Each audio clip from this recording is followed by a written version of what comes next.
Good morning, everybody. I am Mel Barrett. I am Rebecca Lavoie. And welcome to Something's Off, a true crime podcast where we talk about true crime and what the F is going on in true crime and cases that make us go, And today we've got Defense Diaries on, which I'm really excited about. Bob and Allie are going to join us in half an hour. What? Sorry for a second. I have a little thing happening where, hold on. I accidentally opened the window where my YouTube is and it started playing and I heard you like talking and talking and talking and talking. It was a lot of Mel. I love you for all, but one of you is enough. You know what I'm saying? One of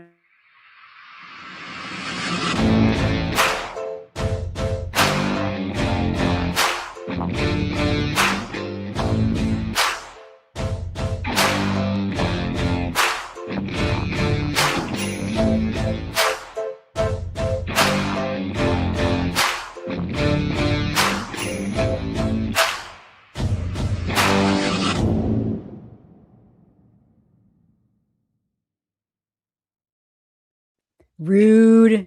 Does it royally piss you off? No, not at all. I think it's very funny. I'm trying to find the exact moment that is right for us to you get it. I think you get it right every time. When you say one of you is enough, I feel like that's a good place to cut away. Correct. Okay. Do you know how we stopped and you were like, when we come back with the Jen McCabe, I want to get to like the juicy bits. Yeah. Literally, we were 5 seconds away from the juicy bits. Jen, I know. Jen.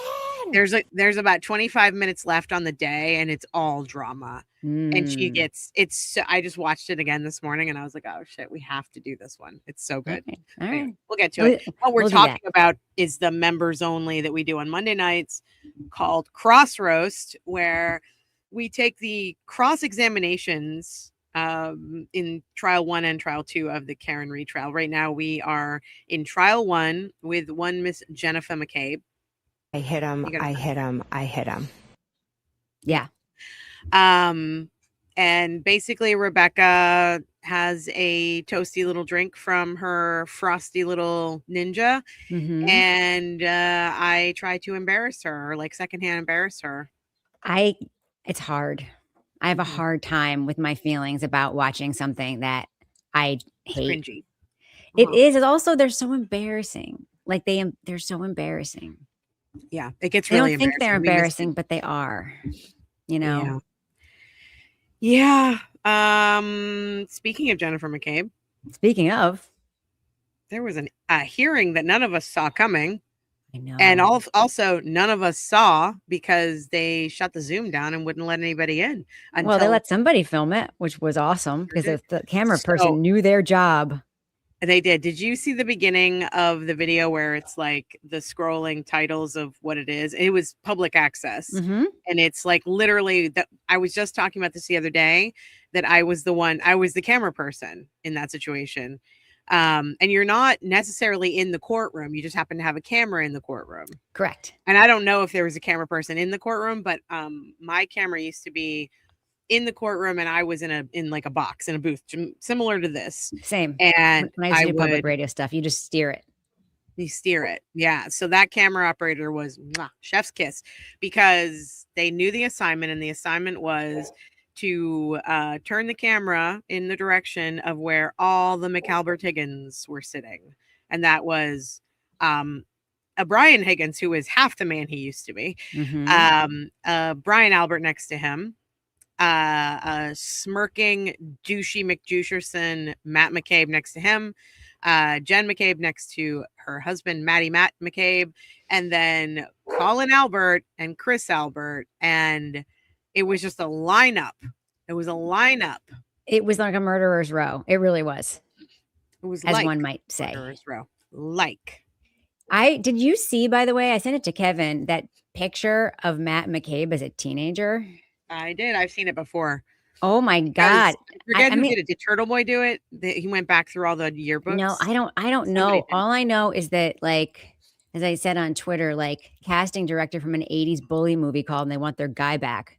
Yeah, like, seriously. He was definitely a Biff. Yeah, he was a Biff. 100%. Look at that. I mean, Biff. That's an 80s movie villain right there. It's pretty And incredible. that is exactly who Jen McCabe would date in high school. Exactly. Mm-hmm. Yeah. Well, she was the most attractive. Yeah. Well, she was voted most attractive. She's attractive.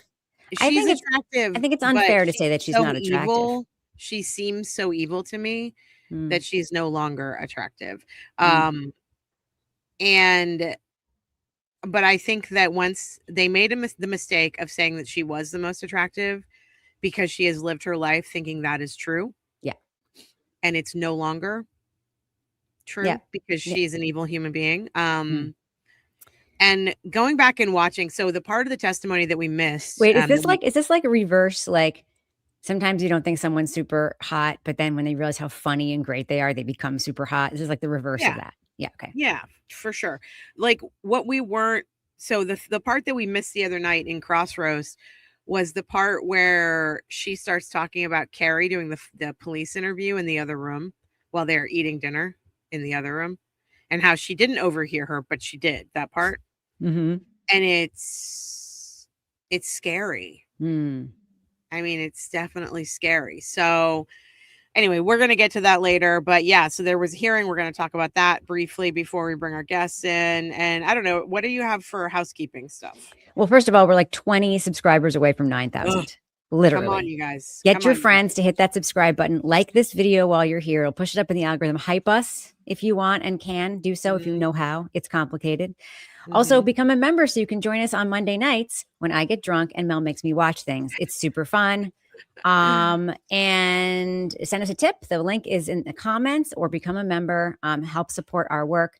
And yeah, join our Facebook group. It's pretty awesome there. Okay, what do you have, Mel? Hold on, let me pull up my notes. Oh shit. Schedule for the upcoming week, maybe? Oh yeah. Schedule for the upcoming week. Oh, hey, hold on. Sorry. Yeah, I mean it's our regular schedule. So it's going to be double on Monday. So we'll do 8:30 or so on Monday with our regular stream. I think we're going to continue going over the FOIA stuff. Although I do feel like we got to get back into the footnotes too, because the footnotes have were brought up in the hearing the other day, which we in a very funny way. In a very funny way. The judge was like, this is not helpful, but boys, not helpful. I know. I feel like we need to keep going through those footnotes. So we might have to do an extra stream next week where we go through footnotes. So we'll do our double. We'll do our regular stream on Monday. We'll do our members only Crossroads on Monday night. And we'll do our regular stream on Thursday. We might have to add a stream in there for the footnotes, but that's what I have. Are we doing a dumbest tweet every time we do our regular? Yeah, I've got schedule? One. Okay, do it. My favorite is the faux outrage that Julie Carpenter has for everything. Can you put it up? I'm going to put it up. I'm putting it up right now. It's my window. Okay. So yesterday, or day before yesterday, no, this is yesterday, the 20, whatever day this was, in response to the trial channel posting video of the hearing on their YouTube. You stole footage from a local community TV network and put your logo on it. I saw that. Disgraceful. I saw that. Disgraceful. That's just in her mind. Disgraceful. She's an idiot. Sorry. In my opinion. The faux outrage is like, do you really think she's bothered by that? Like they replay videos on their show. Like they take, he's basically taking this local community access thing, making it more public, which is good for them, right? And his logo's on it probably because he's got like a StreamYard situation or whatever, who cares? But like, he responded to it. Yeah, I know. But it also, who cares? Yeah. It says, thanks to Canton Community TV, they have their own credit scrolling. I put my logo on there. People use this video. I want their viewers to know where they can find this hearing, past hearings, and others in the future. It's public. I made it easily more accessible. Yep. Oh, it's so ridiculous. I mean, but I don't even think it's faux outrage anymore. She's literally just looking for every single possible thing she can find to, I don't even know. I don't even know anymore. Recorded by Boston 25 News, actually. Oh, which is actual. Yeah, so that's for use by everybody. So that's fair use. Yeah. Oh, so she's a dumbass. I love it. What we're trying to say. But I love the faux outrage is just, it's I mean, critical. somebody responded to me when I said that it's like someone who marks all their emails as urgent. Yes. Yeah. Yes. Yes. So Urgent. is it like my alarm lights on my tweets? Yes. My I hate breaking that. news tweets? I I hate know that. you do. I use it I all the hate time. the alarm lights. Because they become like, because everyone uses them for it's like alarm, alarm, alarm, alarm. Mhm, Trump turned 79 today. It's like that is not mhm, an alarm. Like that is not an emergency. Like everyone is like amplifying everything with I've become like blind to them, which is why when they're mhm. used it actually is important. Like I don't see that it's important. Anyway, I don't like the alarm thing, but that's just me. Uh, Thanks, Rob and Jody, for gifting memberships. Don't forget to renew those memberships, whoever won the memberships. I appreciate y'all. Um, and somebody got me something. I haven't opened it yet, so I don't know who it's from. But it came in a box that has the picture of it on the outside of the box, so I know what it is. I just haven't had a chance to like open it and put it where it needs to Oh, go. is the thing I'm super Uh, jealous of that you got from your Amazon wish list? I So got jealous. It's on it. my list too.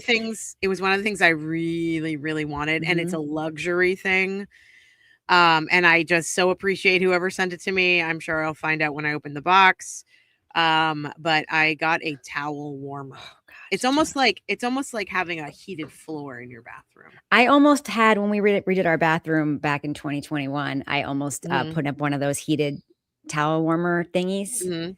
But then I learned that they're like, if you do them like in a house like mine, that's like from the 60s, like they could be like a fire hazard. So I was like, oh, I really want my Yeah, towels to be warm, but I don't want to die in a fire. That seems bad. yeah, that's So bad. anyway, Um, yeah, the trolls have been coming for everybody lately, and I did notice I watched a little bit of Mel's stream last night, and who yeah, they are coming for her hard, and I can't understand why, because she's such a nice because person. she's attractive, Yeah, smart, yeah, successful, and makes time to yeah, sit by her pool and go to the beach. And they don't yes, like joy. So yeah. should we talk about this here? We got about 18 minutes before the Mottas get here. Yeah, yeah, let's do it. All right. Rule 16 conference hearing Mhm. yesterday. And is it Kyle Sharkey who calls them ham? The Higgins Albert McCabe team, Yes, the hams. yes. Hams Yep. versus Karen Reed and Aiden Carney, aka Turtle Boy, and a Rule 16 conference hearing. Rule 16 conference, for those who don't know, in Massachusetts, Rule 16, the conference is about deciding how to expedite the court process. And the Mhm. judge is like, y'all agree you want this to go quickly? And everyone's like, sure. The only person who said maybe not was Aiden, and it has to do with disclosure, Aiden's attorney. Right. But it's all about going through these 11 points. And the judge knew they were only addressing 8 because no one's dropping these claims. Right. And so basically it's about expediting the litigation. It's the same judge, by the way, who's presiding over the other civil suit Mhm, where it's the O'Keefe's v. Karen and the mhm. Waterfall and CF McCarthy. Same judge, Judge Gildea. Love this judge. I love him too. Love that judge. Love him. So yeah, and the only Very people much there were the like lawyers yeah, and the hams. the hams. And it's so interesting when Gildea and a lawyer will stand up and give this like long, involved explanation, and he'll go, "Why? Yeah, exactly. Why is that? How How? come? Well, what are you gonna do?" It was Like, it's amazing to me because it's just like, yeah, like you're getting up and you're doing word salad, and he's like, "No, this is too simple. We don't need to do it this way. Why?" right. And it's just a simple, "Oh, thanks for the tip, Ashley." Or when they'll be like, we need an extra 30 days. Why? Yep. I asked, my favorite moment of the Why? hearing was when they were talking about the discovery issues around and how they have a protective order hearing next week. I'm assuming it's around discovery they're going to be presenting, et cetera. But like, who knows? Anyway, they were talking about, issues with privilege might make things complicated. And what they're talking Mhm. about there, and the judge knows this, is the email that Karen accidentally CC'd all the opposing lawyers on in the other case, where they say There's some other stuff too, I think. well, that was what they were referring to specifically, was the piercing of the Right. privilege there. And they were like, do you all agree that you'll try to handle this outside, whatever, whatever. And then he turns to Aiden's lawyer and he's like, yeah, I don't care. I don't have a dog in this fight. Yeah. It was Except so he kind funny. of does though. I mean, when I read it, when I was listening to it, to me it seemed like there were some other issues there that um well, I got to look at my notes. Sorry, But he hold doesn't on. have a dog in the fight of Karen's privilege issues, is what he's saying. Like he I doesn't. understand that, but the Yeah. privilege issues also come up in the leaked phone extraction from Aiden. So he does have a dog in the fight because part of the issue is that I don't want to say names, but the person who leaked that extraction leaked client attorney confidential conversations. Well, they leaked things that Aiden told her about his case where he like obviously broke his privilege with her. But like, yeah, there's stuff there, but that's the specific issue they were talking about was the Karen thing, which is why he said that. And his lawyer, I thought, was very like jovial. Also, by the way, the O'Keefe's lawyers could learn a lot from the Ham lawyers in terms of Yeah. demeanor, I think presentation, and handling of this case. Their lawyers are very professional. Seem like they know what they're doing. I really want to know who's paying for it. I really, really do. And I think that a lot of people are making a big deal because these are, big name lawyers because they went up against Alex Jones, and I'll take the grand jury, the saying about the grand jury, a ham sandwich could have indicted Alex Jones. Mm-hmm. A ham sandwich could have. I could have gotten it done. I could have done it. You know what I mean? So just because they seem like good lawyers, though. I mean, they're not bad lawyers. I'm not saying they're bad lawyers, but I think that I don't think they're prepared, because the other problem is they may be good lawyers, but they don't seem to be doing their due diligence when it comes to the veracity of what's in their filings. I really don't think this is a contingency case. It could be, but I really don't think it is. What do you mean by that? So contingency case is when you'll get a really good lawyer because they really believe they could win and they'll get 30%. Like that's how contingency works. So I understand. So I think the O'Keefe's main lawyer, Diller, is a contingency lawyer. So they don't charge, like they you might have a retainer or whatever, but they don't charge you for their time because they're counting on the payout at the end. I think these lawyers, they just added more lawyers to this team. Yeah. I think these lawyers are being paid for their work. And I'm very curious about where that money's coming from, because this is going to go up into the high six figures. There's no way it won't. And they're talking about a 2-year case at minimum, 3-year case, 2.5-year case at minimum. That's what the judge was saying yesterday. And they have now like a bunch of lawyers. And do you think the Testify fundraiser is funding this? I don't think it's sufficient to. I really don't. So I think these lawyers are being paid. Really good lawyers will still do their work, even if they don't see the veracity in their clients' claims. Like that's what they'll do. And I think their lawyers seem very competent. But I think what's going to happen is it's going to be up to obviously the judge and then eventually a jury, if it goes to trial, to figure out parsing truth versus non-truth. And obviously there's been one deposition so far. When there are more, I think we'll know more. But yeah, I think they're doing their job. I'm very curious about I'm curious if there is somebody with money who is backing them. I'm not saying that that's true, but if there is, like, who would that be? I don't know. But like, I'm curious about how they're going to fund this, because it's going to be very expensive. Yes, it is going to be very expensive. I think what I'm trying to say, maybe I'm confusing the filings, but aren't these the same lawyers who misconstrued what David Yannetti said in text messages to Aiden Carney? Mm-hmm. So they're not doing their jobs. They're not doing their due diligence. They were told by their client. Yeah, no, I'm not saying that wasn't bad. That's bad. Okay. I was confused for a second. Like, wait a minute. These are the same lawyers who didn't do their research. What I am saying is that they're being paid. The people in the chat are saying that's Diller. Well, that was Diller who did the Karen Reed one. Diller misquoted Karen Reed. Did he also misquote Yannetti? Anyway, that doesn't matter. They're being paid. I looked them up. They're good lawyers. They're going to do a really good job with the. They're going to try to make chicken salad out of chicken shit. I mean, that's a lawyer's job in a case like this. For sure. I just want to make sure that I want to figure out which lawyers were the ones misrepresenting what Aiden said what Aiden and David Yannetti said in text. I want to like pinpoint who those people are, because they are representing that. I believe that is in this filing. Is it, or the last filing? Is it not? It's for this case. I'm going to take a look. For the Ham case. I'm going to take a looky look. And then also just, I want to respond. I don't know who said it in the chat, but Alex Jones did go to trial. Oh, he had 2 trials.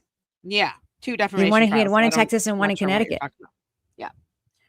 Hey, Sarah, thanks for the and tip. he lost both. Yes, he did go to trial. And he may have defaulted on the judgment on the final, outcome of the trial, but he definitely went to trial. So I think it was Tuxbury who misrepresented. Isn't Tuxbury is the name of the ham lawyer, right? We the one who's covered this representing whole all thing. of them. We should remember. There's just so much. Hold on. I know there's a lot. He didn't default because of discovery violations. Cameron? Alex Jones? What? He defaulted. He's not paying. Oh, yeah. The Anetti Turtle Boy text was the one that was quoted. Somebody is saying that. Yes. Okay. Out of context. Yeah. Yeah. Oh my God. Everything's all screwy. Is somebody defending Alex Jones in the chat? I think so. There's a great documentary about Alex Jones, and I've said it before, that he lost multiple high-profile defamation suits filed by the victims of the 2012 Sandy Hook Elementary School shooting. Judge ordered him to pay $1.4 billion in damages. Judges in Connecticut and Texas issued rare default judgments finding him liable for defamation without a trial. He didn't even, they're right, he didn't even have a trial. But there were hearings. We're talking about the hearings, I guess. I guess technically you guys were right. But he did have proceedings in both Connecticut and Texas and lost. You're talking about Alex Jones. Yeah. Mm-hmm. No, they rejected his appeal of $1.4 billion. So he didn't need to even see a jury. The judge was just like, okay, we're good here. He still went to trial. I mean, he still was I watched the testimony. I watched the trial. Okay. Maybe technically those were hearings. So let's be real. Okay. So here we are again. And I really would recommend the HBO documentary about Jones. It's fantastic. It's absolutely fantastic. Okay. So yesterday's hearing, what stuck out to you? What stuck out to me it's so early. We're such a mess. It's so early. I know. It doesn't really matter. I mean, I'm just like, I think I'm like frustrated because I'm frustrated because I quit smoking. That's what it is. Yeah, I'm frustrated. I'm frustrated because I know that Alex Jones was sitting in a witness box in front of a judge and a lawyer was questioning him and he lost. That's true. That's what I know. Okay, cool. Camera operator stuck out to me. And I think the biggest thing was the footnotes. So he started right off the bat. Gildea was like, listen, I got your filing. Let's talk about your 60 footnotes. That's a lot. And there's a lot of information in there. You need to put it on the record. So figure out a way to do that. I wanted to be like, I don't even think the judge realizes that there are no timestamps, like that the 60 footnotes don't include a 20-second clip of what they're referencing. And it's a 6-hour long stream. I don't think the judge is prepared for that. I don't think he even knows that that's what the footnotes are. But literally just to refresh. No, he said he clicked on them. He's like, I know that there are links to videos and other links. I'm sure this judge he actually watches shit. Like that's the thing. Then we know then he should have also said, and also I'm not going to watch a 6-hour long stream of Aiden Carney yelling at me. I need timestamps. He didn't bring that up, which makes me think he doesn't know that what he's getting into. You know what I love is I love the idea of them having to subscribe to YouTube Premium so they can download all that and not watch ads. Yeah. So what sticks out to me is that I think that they already know. I think the Haas defendants already know that they're in trouble with the footnotes because the judge is like, no, we're not doing it this way. This is too much. I do think that there were a couple of things that I think that Aiden specifically should be concerned about. And that's that the judge seemed to be, what's the word I'm looking for? He wasn't totally convinced already about some of the arguments. Well, that's not, this wasn't hearing isn't for that though. So you don't understand, he's not even going to address these things in this hearing. So if he seems unconvinced or unconcerned, it's because that's not what this hearing is for. Sure. But I just think that Aiden has to be worrying a little bit. Also, I've been noticing, and I don't really want to bring up this person's name, because what I've been told is that people pull up our streams and then they go into the transcripts and then they just, control F for their name. And that's how they pull our clips, by the way, in case you didn't know. But there's a streamer, there's a content creator who is focusing all of their attention on Aiden right now and pulling apart his arguments for defamation. And I'm worried. I'm worried that there might be some things in there that he needs to actually worry about. There are some places that don't, if they're taken out of context or a judge who is listening to this doesn't fully understand the medium, I think he's going to have some issues. Right. The question is it First Amendment or not? Right. The question is it opinion or not? The question is, but what they are alleging is very specifically conspiracy between these two people to concoct and share things that they know to not be true. That's what they are alleging. And I am less worried. I mean, the thing that was very funny to me in the hearing yesterday was when, one of the things the Ham lawyer said was one of the reasons they needed more time is because Aiden continues to make defamatory statements. Yeah. And it's almost like part of me is like his lawyer, he must make his lawyers crazy, but also, his continuing to do it kind of proves the point that it's not defamation in a certain way. You know what I mean? And it also shows, it also sort of like underlines their anti-slap argument. Like they're only filing the suit to get money and to shut us up, like, and to bog us down with so much proceeding that we are forced to not talk about them anymore. And the fact that he's still doing it, man, I watch his streams. He's not backing down on his characterization of these people as having participated in the death of a man and covering it up. Like he's not backing down on those assertions at all, which is interesting to me. Yeah. And a couple of people have brought this up in the chat. So the judge had asked if all the videos could be put on a CD for him. Like he's not a thumb drive. Yeah. I don't think he's prepared. I don't think he realizes that it's not going to fit on one CD. It's going to fit on 10 CDs. CDs? Yeah, DVD. I know they're getting thumb drives. They're not going. There's no computers with those anymore. Sure, there are. Their PCs are made with those all the time. I don't know why they're doing that. When Kevin got his PC a couple years ago, he's like, "It doesn't have the." I was like, "The disc drive that you're like." The disc drive. I don't think I've touched the CD in 10 years. Yeah. But here's my question to you. To me, I get the feeling this judge is looking for reasons to dismiss this case.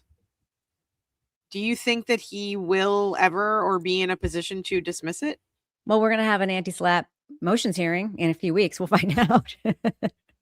I'm just like, this seems like a frivolous, ridiculous case. It just does to me. It seems like a public relations attempt to underline their so-called innocence, just like the billboard, just like the Testify campaign.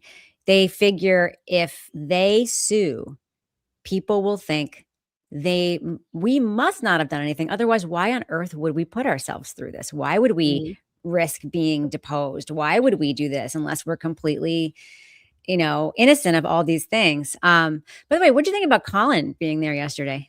Our man, Colin. I mean, he's part of the lawsuit.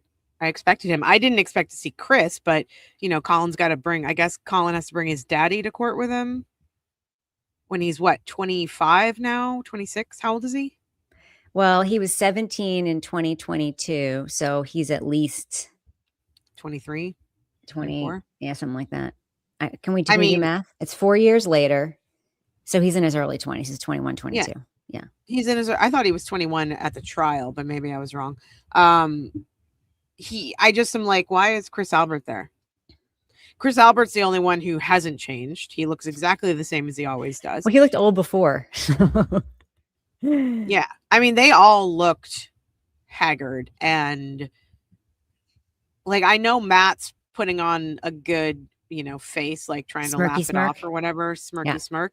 Everybody else just looked, I mean, and they just, to me, they look like haggard. They look like they've been through it. They've been through the ringer, and they have. I'm not obviously like feeling sorry for any of them if in fact they murdered John O'Keefe, but I do think that I'm going to say this, and it's not, this is just me opening a door and me trying to think of people as humans.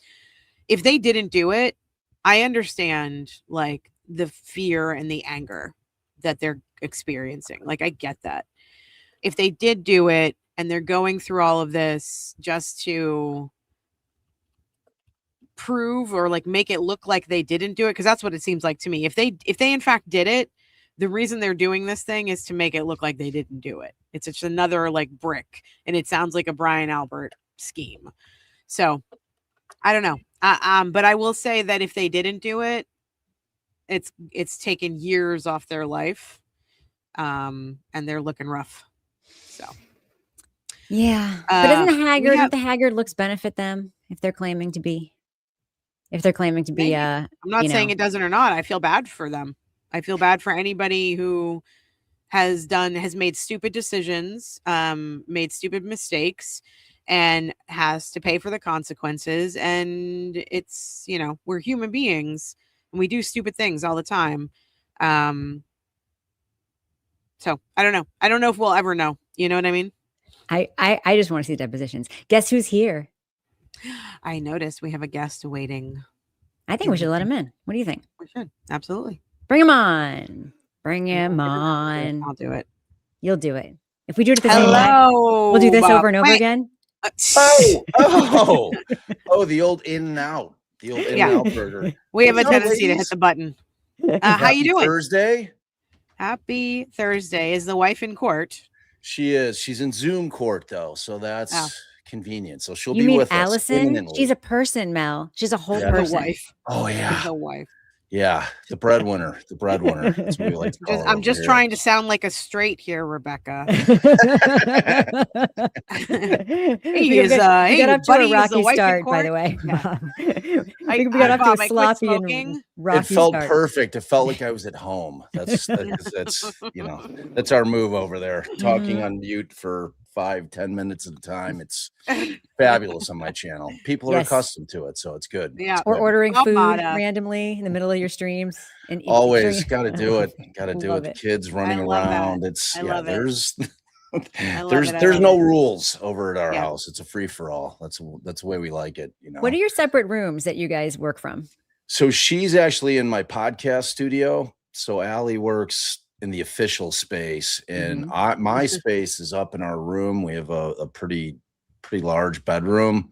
So I've got kind of like a bump out area, and then so I set up my kind of alternate space up here for just live streaming. But the space, we're in the process of building a set down there. We've got like this 50s diner theme that we're doing. Cute. Yeah, I ordered these. It's like a sports podcast. They do that on the sports ones.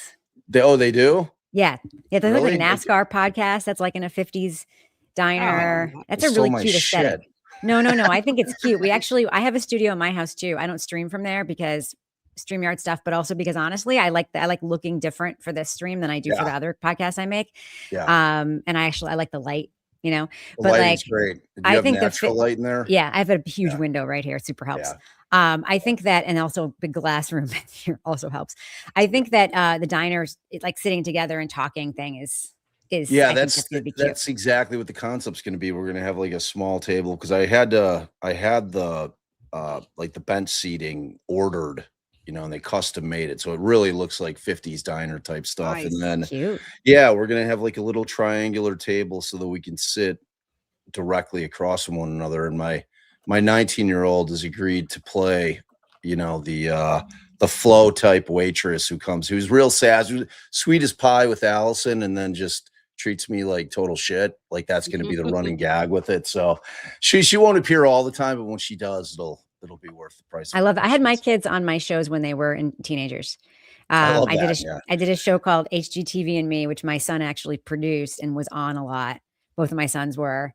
And then my stepdaughter did some stuff for us a long time ago. She did all the marketing for our Law and Order podcast. And Henry, my older son, actually went into audio production. So I think he's the first podcast Nepo baby. That's my. I love that. I love that. Yeah, I tried to drag our 19 because we have 4 kids. We have 2 phases. We had the first phase, and they're 32 and 28, you know, both married, Wow. grandkid. We have our first grandkid.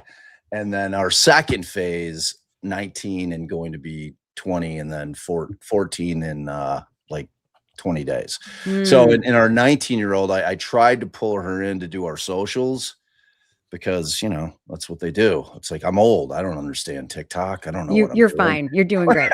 You're doing fine. So she was doing it, and you know, I was paying her, and I'm like, look, and then she started falling off. I'm like, I need these shorts going out, because for us building channels, I mean, the shorts and the reels are important. We just need to put them out because it's that supplemental content, and but they take time to make. You know, it's like on StreamYard, you can make the AI ones, but they're not very good. Right. It's not, you know, it's like they cut off the end of a sentence. By the way, this is Denny Hamlin's podcast. That's pretty cool. Isn't that cute? That is Yeah. cool. Yeah. Yeah, Is everyone here surprised that I know about a NASCAR podcast? I am. Nope. Well, there's a reason why. I used to host a Netflix show. I made a show with Netflix for many years where I would interview directors of documentaries on Netflix, and one of them was a NASCAR documentary. So Nice. that was how I was exposed to the world of NASCAR podcasting. And also, New Hampshire is a big NASCAR state, so I'm not I was gonna say. not That ignorant. surprises me. But you know, my thing with NASCAR has always been, or any kind of racing, except for maybe Formula like One, where they're driving around like in a urban city, you know, like Paris or somewhere cool like that. But like, I'm like, you're driving in a circle. And like my buddy, he lives in Indianapolis. He's like, you have to come for the 500. I'm like, dude, you don't have to. Yeah, I'm like, I don't really want to watch a bunch of cars driving around in a circle. In a circle. I never got it. Right. I'm like, all I'm waiting for is a crash, and that's shitty. The NASCAR doc will actually help you understand it, because one of the reasons I love doing sports docs on that was because there's some sports that I just don't really get. And like, so NASCAR is very much like professional wrestling. It's a lot about the drama between people. It's very personality driven. There's only like a few drivers in the NASCAR level, like, I don't know, 26. I don't know how many there are, but there's not very many. And the teams is like a rivalry between teams. It's very personality driven sport. Oh yeah. So I think that's being interesting. One of the reasons why people like it so much, because the loyalty they feel for the human being and like the vibe of the human being, like is a big part of the whole thing. I know that helps make sense. Like that makes a lot of sense for me, because that's a different vibe then. Yeah, I mean, it's still cars driving in a circle at the end of the day. My grandfather was obsessed with it. I grew up, my house was, I could walk to the racetrack, and so all summer, that's all you could hear was like, it's loud as hell. And never understood it. I absolutely never understood it. I watched it with him. He loved NASCAR. He loved Dale Earnhardt Jr. And I just couldn't understand it.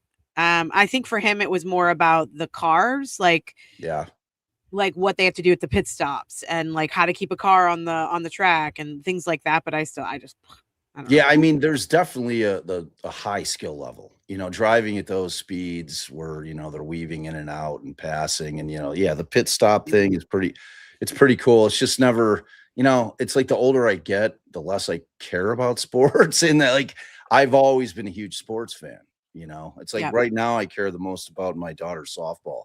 Like I'm totally into that. Yeah, I coach.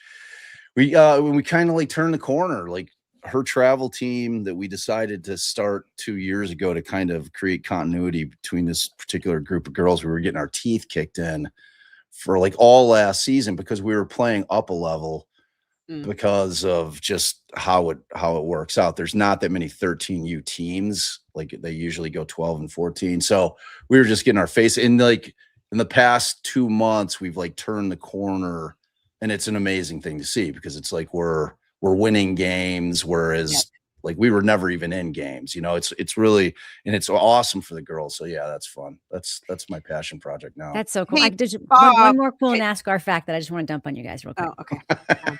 There's a driver named Nobody William. cares about NASCAR, but this is. I think this is cool. I think this is cool. In our audience too. Okay. My kids are super into, when they were little, my younger one especially, super into gaming, and and all the skills that you kind of learn. I think that you actually get a lot of social skills from gaming too, because if you're doing online gaming, you have communities of people and all this stuff. One of the drivers, this guy William Byron, started basically doing video game racing, and that's how he developed all of his. It's like called iRacing. That's how he developed his driving skills. And then when he got into a real car, he could actually do it. I think that's super cool. But anyway, that's my cool. last NASCAR So it fact. actually it transferred over, like the ability. Apparently, it's like simulator driving, and now all the drivers do it. All the drivers have like this iRacing training that they do. Well, that's how they train pilots. Yeah. I mean, like fighter pilots train in simulation before they get into a plane. But do we have anything else we want to add about NASCAR to our true crime podcast? That was it. That was it. Oh, hey, Bob, I know most of the people here know who you are. Can you just give us a little cliff notes of who Bob is, and tell us a little bit about your podcast, which I think is incredibly fascinating. Please tell me about the podcast. Okay, so I'm Bob Motta, and I am a longtime criminal defense attorney. My much better half, who will be joining us, Allie, is my law partner. No, she's awesome. I look at her with awe every day. She's an amazing human being. Mm-hmm. So we met in law school, and we fell in love in law school. She talked me into moving out to Philly, sight unseen, because she's a Philly girl. And we opened our first practice out in Center City. And so we practiced out there for about 4 years. And it was, for me, coming from kind of like the Illinois, Chicago court system, and having kind of an understanding of that, and just like how Midwestern people are, it took some getting used to in terms of how Philly people are, which extends to attorneys as well. So it was very cutthroat out there. And we had this whole thing happen with our partner, which is a story for a different day, but a fascinating story nonetheless. So I ended up coming back to Illinois, and Allie followed me soon after. And you mean your partner, Alec Murdoch? That was what happened? Yeah. I mean, it wasn't quite that bad, but it was, it was a different kind of bad. Ultimately, she comes back, and we move a little further west of the city than I wanted to. The next 23 years we practice, and then COVID hits. And, I was starting to feel it in terms of the burnout. Like, just, it was on the fringes. And I kept telling Allison, I'm like, look, it's like, I'm not feeling it anymore. I mean, 23 years of like gut punches is just a lot. Like, being a criminal defense attorney is a lot. It's a very, very difficult job. It's a very, very high stress job. I mean, you are dealing with people's liberty and or life in every single case. There is no small case. Every case impacts people, whether it's a misdemeanor and it just follows them around. Like, if I get I've had clients that are nursing students. They're like, I'm not going to be able to get a nursing job if I have a miss. So every case is big. There's an old saying, there's no small cases. There's only small lawyers. So you have to treat every case, with the highest integrity at all times. And so, the most important thing that's ever going to happen in this person's life, right? 100%. 100%, and you're dealing with it from the defense attorney's side with the human being it's impacting, which is a major difference from being a prosecutor. Like, they never have any contact with the people whose lives they're, going to be interfering with in such a profound way. So it's just a whole different thing. Like, being on either side of the aisle, they're two completely different jobs. Even if we meet in the middle in court for a trial, it's just, they're very different. So at any rate, I'm burning out, and I'm like, I'm not going to be a benefit to our clients. But the real reason is that I had been thinking about doing a podcast with these tapes that my father had left or given me. I always say left, and my dad's still alive. So that's so he gave him for my 21st birthday, he gave me all his taped interviews with John Wayne Gacy, who my father defended in 1980. And it was an insanity defense case. So they were fascinating. So it's my father prepping Gacy for this trial. And I didn't know what to do with him. And after I listened to Serial, probably like 4 years after it came out, and I finally fell into it, and I was like, wow, this is an amazing way to tell a story. I love this medium so much. And so it was kind of running through my mind, and we have a lot of friends in the music industry, and I kept kind of throwing him at, the concept of me doing this. I was like, you think I should do it? And I knew that I was a good storyteller, and I knew that I could write. And that came from being an attorney. I was a trial attorney for a long time. I would argue in front of juries. So I knew that I had a pretty pretty good ability to be able to weave a tale. So I felt comfortable going in, but not having any idea what the hell I was going to do in terms of how to create a podcast, which, I made the decision early on. I said, I'm not going to go try to sell it or pitch it to one of the bigger media companies, because I want to have creative control over it. I really do. It's like, I want it to be it's my story. It's really my father's story, but it's also my story too, because I never realized until I was done with that podcast, when I uttered the last words of it, and I like just broke down crying, like how cathartic it was to get that out of my life, because it had been part of my life for 40 years in the oddest way. So, so pandemic hits, I reach out to my buddy who lives down in New Orleans. He's a music producer, and he's a sound engineer, and he was starving to death down there. Like New Orleans was obviously shut down. There was no music going on. So I hit him up. I'm like, yo, man. He's like, I have no idea what I'm doing on the back end of this thing. And I don't want it to sound like I'm in a garage, and I don't want it to sound amateurish. So would you be interested in doing it, producing it for me? And he's like, I've never listened to a podcast. I'm like, go listen to one. I'm like, you'll figure it out. He's like, dude, you had me at, do you want to work? So I was like, so he was all about it. And Darren, my producer, he's one of those guys where I didn't have to micromanage how I wanted it to sound and feel in terms of the soundscaping. And he just did a fabulous job of putting it together. So I put the thing out. Took me a year and a half. We were producing it in real time. So when you're hearing it and you listen to the beginning of it, and I'm talking about a concept that I'm going to be doing as we progress through the thing. Oh shit, got to do that now. Well, no, it actually changed to where I couldn't do it. It was like, it was a thing where the initial concept was to interview a bunch of the old cops and prosecutors, my father, and play the tapes and get the reactions. And it turned out to be nothing like that. I ended up digging into the police file, and I wanted to know about the victims who, for all the years that I've been really digging into Gacy content, I think I've probably seen and read it all. I knew nothing about these 33 young men and boys that were murdered. And that became the primary focus for me. And I wanted to know how Des Plaines police was able to get him off the streets in 10 days, where Chicago police didn't do a damn thing for 6 years and let him just run rampant. And it wasn't like he was off the radar. What do you think about the film that Brian Dennehy filmed, To Catch a Killer? Because that film, and I know that it's flawed in many ways, that was my entree in my interest in true crime. Watching that as a child, being terrified of Dennehy's performance. I saw Dennehy in Death of a Salesman on Broadway a few years and years later, and I was like, all I could see is John Wayne Gacy. He was unbelievable in that part. Yeah, I thought he did a good job, and I mean, I thought the movie was kind of like I don't know if I call it like kind of a B movie. It was made for TV. It was made for TV. And it felt every bit of that, but so was Chernus when they put out the newer one on Peacock, and Tracy Ullman, who had produced the documentary of that particular titled piece. I had reached out to her when I was starting my podcast, and she was upset with NBC and Peacock because they had stripped her entire narrative that she had worked on for 10 years. Peacock things are bad. Yeah. Peacock, I've never seen a great doc from Peacock. We review docs and podcasts on Crime Writers on. We've never done one from Peacock, either scripted or unscripted, that's been high quality. Like, their stuff is bad.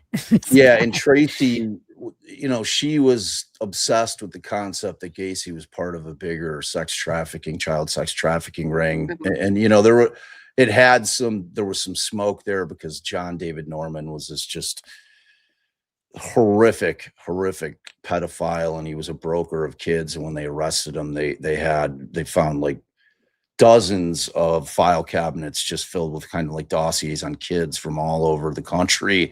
So the dude was like an uber creep, uber predator. And so but like, I could never find the connection strong enough to where I wanted to kind of pick up that mantle and run with it in my podcast. So I really focused on the victims, the investigation, the arrest, and the trial. So it's very different. It's really not a Gacy podcast as much as it is a cop podcast. And what I uncover in it is unbelievable. It's like I completely changed the narrative of that case. And kind of as an aside, when Berlinger had dropped his Bundy tapes thing. Like the night that it dropped, I watched it. I think it was 3 episodes. I binged it. And just I sent him a flyer email. I'm like, hey man, I'm like, I enjoyed your doc. So I think I have some tapes you might be interested that are significantly better than the Bundy tapes that you used in that doc. And thinking that somebody on his team might see it and hit me back up. But Joe hits me back up like immediately. And so for 9 months, I'm trying to negotiate at that point, just license the sound, but I couldn't come to an agreement with them. And I ended up, so I pitched him the whole idea. I've got stories about Berlinger, I can tell you, by the way. I'm sure I'm sure that they're probably about the same as my story. A lot of people have stories about Joe, like after the fact. He's a character for sure. Yeah. So he ends up running with my pitch unbeknownst to me. And in the same time, I'm producing my podcast. So, and his producer was hitting me up and he was begging me to, get my father to come on to Joe's thing. And I'm like, I'll do that. But, you have to promise me you're going to help promote my podcast because frankly, Joe ran with my concept anyway. And he was pawning off the tapes that he used, which were Karen Conti's, which were one of the appellate lawyers, as if they were the trial lawyers. Right. And they weren't, there's only one set on the planet. So whatever. So, but we'll talk offline about him. Yeah. I have a good story he'll like. Yeah. So at any rate, I put together this, it's 33 plus 3 episodes. I wanted 33 to be the number because it's a number of victims and it's epic. It's, I don't know if there's a podcast like it out there. It's unlike any other podcast I've heard ever, to be honest. You guys got to go listen to it. You can listen. I assume you can listen anywhere you can get your podcasts. Yeah. Oh yeah, for sure. Yeah. For sure. Yeah. Right. Like Judge Erskine just finished it and like she was, and it's always important to me, especially when lawyers kind of fall into it and they're like, man, and they hit me up. And when Judge Erskine recently hit me up, she's like, this is an amazing podcast. She's like, it should be a documentary. I'm like, I've been trying. I've pitched it 25 times, but I keep running up to other producers that are beating me to the punch and the streamers and the networks. You have an agent? Do you have an agency? No, and I keep trying. That's what you need. You need like UTA is what you need. I know. So, but and it really is a cop story. It really truly is. Cause it's like, I envision if a script that ever gets made of it, that it's like Gacy is like Jaws in the first original where you don't see the shark for the first half of the movie. And that's incredibly effective, and it's the same thing. And it really is like how they got Gacy's unbelievable. It really, honestly, it changed investigations forever. Like that was one of those cases that it was like, it's like the Bear Brook case was the first case to ever use genetic genealogy. That case I love the Bear Brook, by the way. Oh, thank you very much. It was literally my second podcast. That is my proudest professional accomplishment in the history, besides this YouTube show, of course. Yeah, it was telling Jason Moon that he had to make a podcast. That's my proudest. It was fabulous. It was literally the second podcast I listened to because I went from Serial, and I wasn't loving Wondery shit. It just, I get how it has an audience, right? And then when I started listening to Bear Brook, and it was always when I was taking my dog for a walk. So it's like I concentrate because how podcasts, when you're listening to an audio podcast, it's easy to get like even just start thinking about something that you have to do. Then you've lost 5 minutes of time. Then you got to go back and listen to it, especially if it's densely packed, like Bear Brook's densely packed. Mine's densely packed. Like I don't waste much time in there, and there's a lot of information in there, and that's how I felt about Bear Brook. And soundscaping was great, and it was an unbelievable story. I loved it. I thought it was great. We're working on a season 3 right now. Love it. Yeah, very exciting. Love it. Hey, I see something in the offstage thing, Mel. What's going on back there? Oh, well, let me break in for 2 reasons. Lily, thanks for gifting 10 memberships. That's amazing. If you guys got gifted, don't forget to renew them. And Bob, I have something I wanted to ask you really quickly.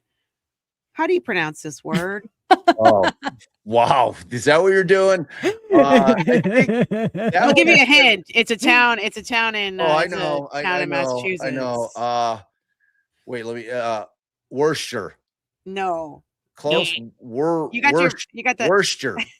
You have a number of syllables right. Worcester? Nope. Worcester? Nope. No. Get Worcester. Closer. Close. Worcester. Not close. Get rid of the R. Yeah. Worcester? It's a Worcester. Get rid of the R. Worcester. Yeah. Worcester. Why do you have the R in there then? I didn't make it up. Great question. How do you pronounce this one? Gloucester. Close. Gloucester? You Gloucester. said, you're so close. Put him out of his Gloucester. misery, Mel. Yeah, you go. Gloucester. Gloucester. All right, well, I'll do one more. I'm my- gonna throw these out every once in a while throughout the show. This is a good one. Leicester. Oh, you did it. Boom. Hey, Same, I it's the just have same to as in use England. my Boston accent. All right, so clearly a normal human being would read that as Peabody. So Peabody. Peabody. Not, I mean, for a first guess. Peabody. Close. For a first guess, that's not bad. Really? Peabody? Close. Peabody. Peabody. Peabody. What is wrong with you people? It's not I don't me. I feel like it is. I live in New Hampshire. I mean, we do have, but yeah. You have to don't pronounce the guys same all way in New Hampshire. Northeasters like have Yes, that New kind of England. weird, Yes. Yeah, it's strange. I'm gonna pop those up on you. I love it. It's actually fun. And because like whenever I'm doing a live that's based on the Northeast, Boston, Mass, wherever the case, I go into it knowing I'm going to butcher the names. Oh yeah, you do. So, oh yeah. We know it too. Tell the chat. I'm We like, made, all right, we tell me made how to merch do it. off of you. We actually made merch. off of you. Barnstable. Barnstable. Yeah. It was the best. Can I ask you a defense lawyer question? Sure. So one of the things that I talk about a lot is prosecutors and their relationships with the families or other people left behind in crimes, right? Yep. I find it really objectionable, especially when looking at wrongful conviction cases, because it's not the family's fault, but they completely buy this narrative. I mean, like the Curtis Flowers case, I'm sure you're familiar with that case in Mississippi. Like 4 people died in a furniture store, there were going to be a 6th trial. Because all the other verdicts have been overturned due to prosecutorial misconduct. Those people still think he did it, even though the Supreme Court was like, do not have another trial. And he was exonerated. So what do you think about how prosecutors do that? I mean, I know that and not all prosecutors, but in cases, especially with wrongful convictions, does that frustrate you? Oh my God, there's nothing that frustrates me more. I detest when a prosecutor dies on that hill, like I'm going to die on that hill. And it's even more egregious to me when it's a prosecutor who didn't prosecute the case 25 years later, dying on a hill just because it was his office. Yeah. It's to me, it's intellectually dishonest. And beyond that, it's inhumane. I mean, if you can look at something through the lens, through a clean lens, if you're going to be a part of a conviction integrity unit and you're going to review a case, which I don't think that it should be prosecutors. Frankly, I think it should be defense attorneys. It's kind of how I feel about internal affairs with copping cops. It's like, I'm like, I get that there's like, I don't think it's quite how it is. And we see what we see in movies and TV shows where you get the, hey, we're going to get your bad cops. I don't think it's like that. And it's kind of the same thing with a CIU. I'm like, I don't think that's who should be looking into these. I think it should be a defense attorney. And then I'm not suggesting that the defense attorney be the one that's going to litigate or make decisions in terms of that case, but you have that defense attorney then counsel other people within that CIU to say, all right, I've looked at it. This is what I'm seeing that the issues are. And I think that it's a conviction that we can't trust, so and kind of brief them on it so that at least you've got some oversight from the other side. And, it's one of those things where when prosecutors, when it became a political thing for them, and it's been like that forever in terms of, they're elected officials. And they run on the concept of we're tough on crime and this is what my conviction rate is. And it's a business, and that's what it's not supposed to be about. That's not what the law is. And it's, so for me, fundamentally, I'm just not built to have been a prosecutor. I never could have done it. Yeah.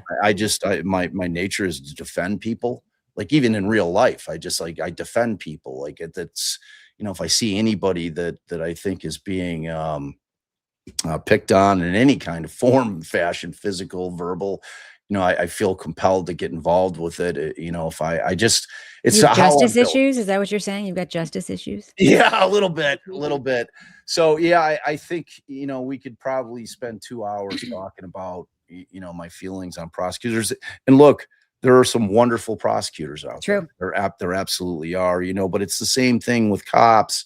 There are amazing police officers out there. We need those folks out there Yeah. because they serve a very important function, and it's a thankless and dangerous job. And those things are all true.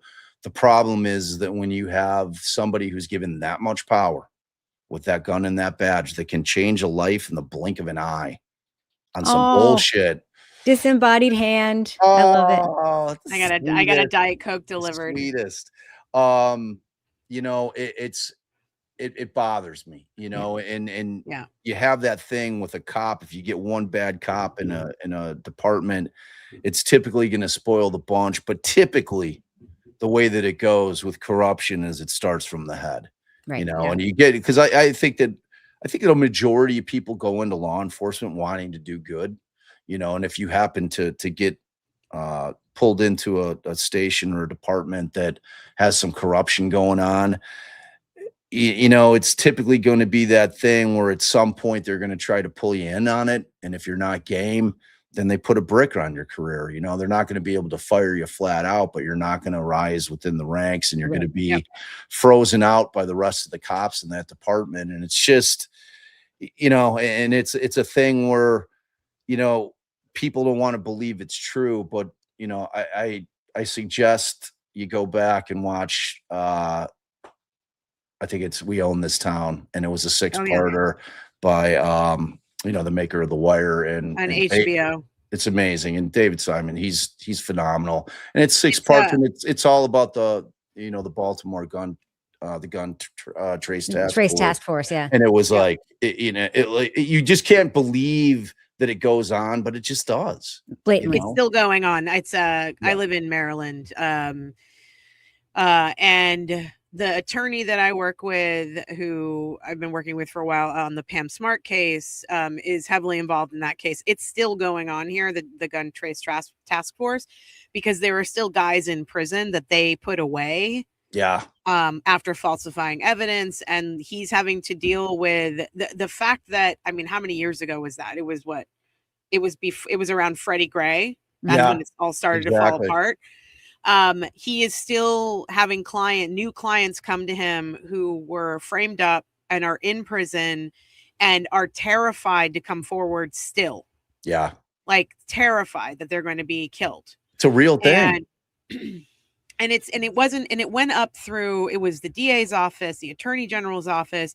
It was cops, it was lawyers. It was just the entire system there.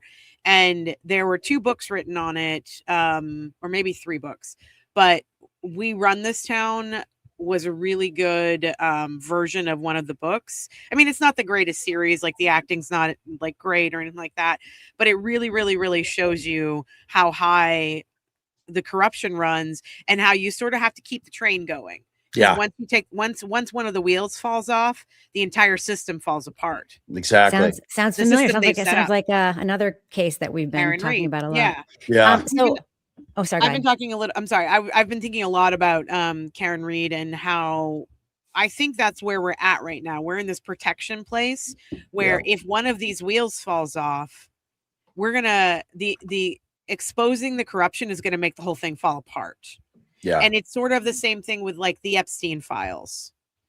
Once we expose like how we got to the Epstein of it all. Yeah. Like it may shatter this illusion of our entire government. And I think that's what's scary about all this, because and we can go back to Murdoch as well. That's, generations of a family creating this atmosphere that once it starts to fall apart, and then the people that have been affected by it have become so disillusioned by the process and the Justice Department and how this all works. Like we're in a scary time, Oh, you know, man. and it's sort of, and I know, sorry. Yeah. I quit. Like I said, I quit smoking. But but that kind of like And segues she's never us in. been the same. I've never been the same. Good on you, That- though. It's like Allie and I were both smokers too. It's the hardest thing to quit. It really is. And I've done it twice. I quit for Yeah. 15 years and then I Yeah, started it's during so the hard. pandemic, and I was so stupid. But it's sort of a good segue into what we want to talk about today, which is the Richard Allen case, because I feel like that's a great example of exactly what we're talking about. Yeah. So there are a lot of people in our audience who know about Richard's case, but is there any way you could give us like sort of a Cliff Notes version of what happened? This is the Delphi. I know that's tough. I mean, it really is. You can do it, Bob. I believe you. There are some people in the audience who don't know about this case, and I really want them to know about this case. I've also had a lot of people reach out to me and be like, wait a minute, you guys are going to talk about Richard Allen? He's totally guilty, right? Why are we talking about him? He murdered 2 girls. So if you can give us a little Cliff Notes from your perspective, that would be really helpful. So how much time do I have? Like, and that's a genuine question. 35 seconds. No, just give us the narrative. Wow. Just so everybody knows, I do have a hard out at 12:10, but outside of that, I'm good. Okay. All right. So background of the case, you got to go back to 2017. It's like February 13th. We've got 2 13, 14-year-old girls, respectively. You've got Abigail Williams and Liberty German. They didn't have school that day. It was a snow day that didn't happen. So they gave the kids the day off, and it was a relatively decent day for early February in the Midwest. It was like 40 degrees out. And the girls decided they wanted to go out to the Monon High Trail, or the Monon High Bridge, which is a trail system in Delphi, Indiana, which is kind of in central Indiana, very rural. I'd say it's about an hour and a half out of Indianapolis. So it's kind of right there in the heart of farm country. Very quaint little town. When I went to go cover the trial there, I loved the little town, but I'm a Midwestern guy, so it's like, and I like the people there, and it's, your typical small town. So at any rate, they are able to convince Kelsey, who is Libby's sister, to drive them out to the trails that day, with the understanding that Derek, who is Libby's father, would be picking the girls up when they were done. And they were going out there because that's where kids went to hang. It was, like in that point in their life where they're on Snapchat and Instagram, and that's doing what kids do, and posting and taking pictures and posting them and doing all those things. And that Monon High Bridge, if you've never seen it, is an old railroad trestle that's no longer in use. That it's incredibly eerie when you look at it, knowing what happened there. And, but a railroad trestle, it's a tracks that run, it's a bridge that runs over a body of water. That body of water is known as Deer Creek. And so the girls are out there, and I think they get dropped off. Like, my times get fuzzy because I have so many facts about that case running in there. I think they get dropped off around 1:30, and, they're out there doing what they're doing. And, fast forward, so there's multiple pictures that are taken by the girls on the creek. There's Deer Creek there, and I think it's about 70 feet above. So, and it's daunting. And back in the day, you used to be able to, they had a very easy barricade to get around to be able to cross that. And so people did, and we're talking about railroad ties that were like some are there, some are not. The ones that were in bad condition. So it was a very daunting task to decide to cross the bridge, so I'm like, all right, well, so at that point, at any rate, like, I don't want to rush it because there's so many details, and it's like, but I know that we have limited time. Mel stepped away. Mel stepped away for a minute. So you can keep going. Just keep going. All right. No. I mean, I'm talking about in my mind, because I have a tendency to try to puke everything out. Yeah. I think that, tell us about like what the police say happened that day. So, well, this is what the police are saying happened this day. So this is what their version of events are from police statements and, witness statements. So at some point during that day, the girls are abducted off that bridge. Okay. And the state believes it was around 2:32 in the afternoon. And So Derek German gets to the trails around 4 o'clock. He's calling. He had been working with his mother, taking photographs, and he gets there. He calls. Libby's not answering. He keeps calling. She's not answering. He gets out, starts walking. This is around 4:15, 4:30, somewhere in that time frame. And, he's calling out their names, and it's very quiet back there. When I went back and walked the trails, it's like, your typical forest preserve. You can hear everything back there. So he's yelling, he's seeing various people. He's asking them if you've seen the girls. They're saying no. And then ultimately he ends up calling his mom. He's like, I can't find the girls. I don't know where the girls are. And Becky Patty is Libby's grandmother. And she's like, well, I want to call around. I want to see if for some reason they left and they went to a friend's house, whatever, which I think is the normal response. You're not immediately going you to don't think immediately something jump horrific, to the worst case scenario. Yeah. especially in Delphi, Indiana. You know what I mean? It's like, it's not that place where things like that happen. So needless to say, about an hour goes by and they're worried at this point. Panicked is probably the better word for it. And they finally call law enforcement, and law enforcement descends on the area. And then the good citizens of Delphi descend on the area. So they have a bunch of people out there looking, hundreds of people looking, yelling. And this thing goes on until around 1:32 in the morning when they shut it down. They have the floodlights on. They're looking. They're all in this area. Now you show the bridge and that's Deer Creek. And it's interesting because you have the trail system, which is owned by, the state. And then you've got across the creek, you've got private land. So you've got a couple people on that land, but most significantly to me is Ron Logan owns the land. So once you cross, you're on Ron Logan's property. And so they shut the entire search down that evening, and they're back at it early in the morning. And then at around 10:30 in the morning, the girls are discovered. They're deceased. It's at this point, law enforcement's not telling the public what the crime scene looks like at all. And they won't until trial.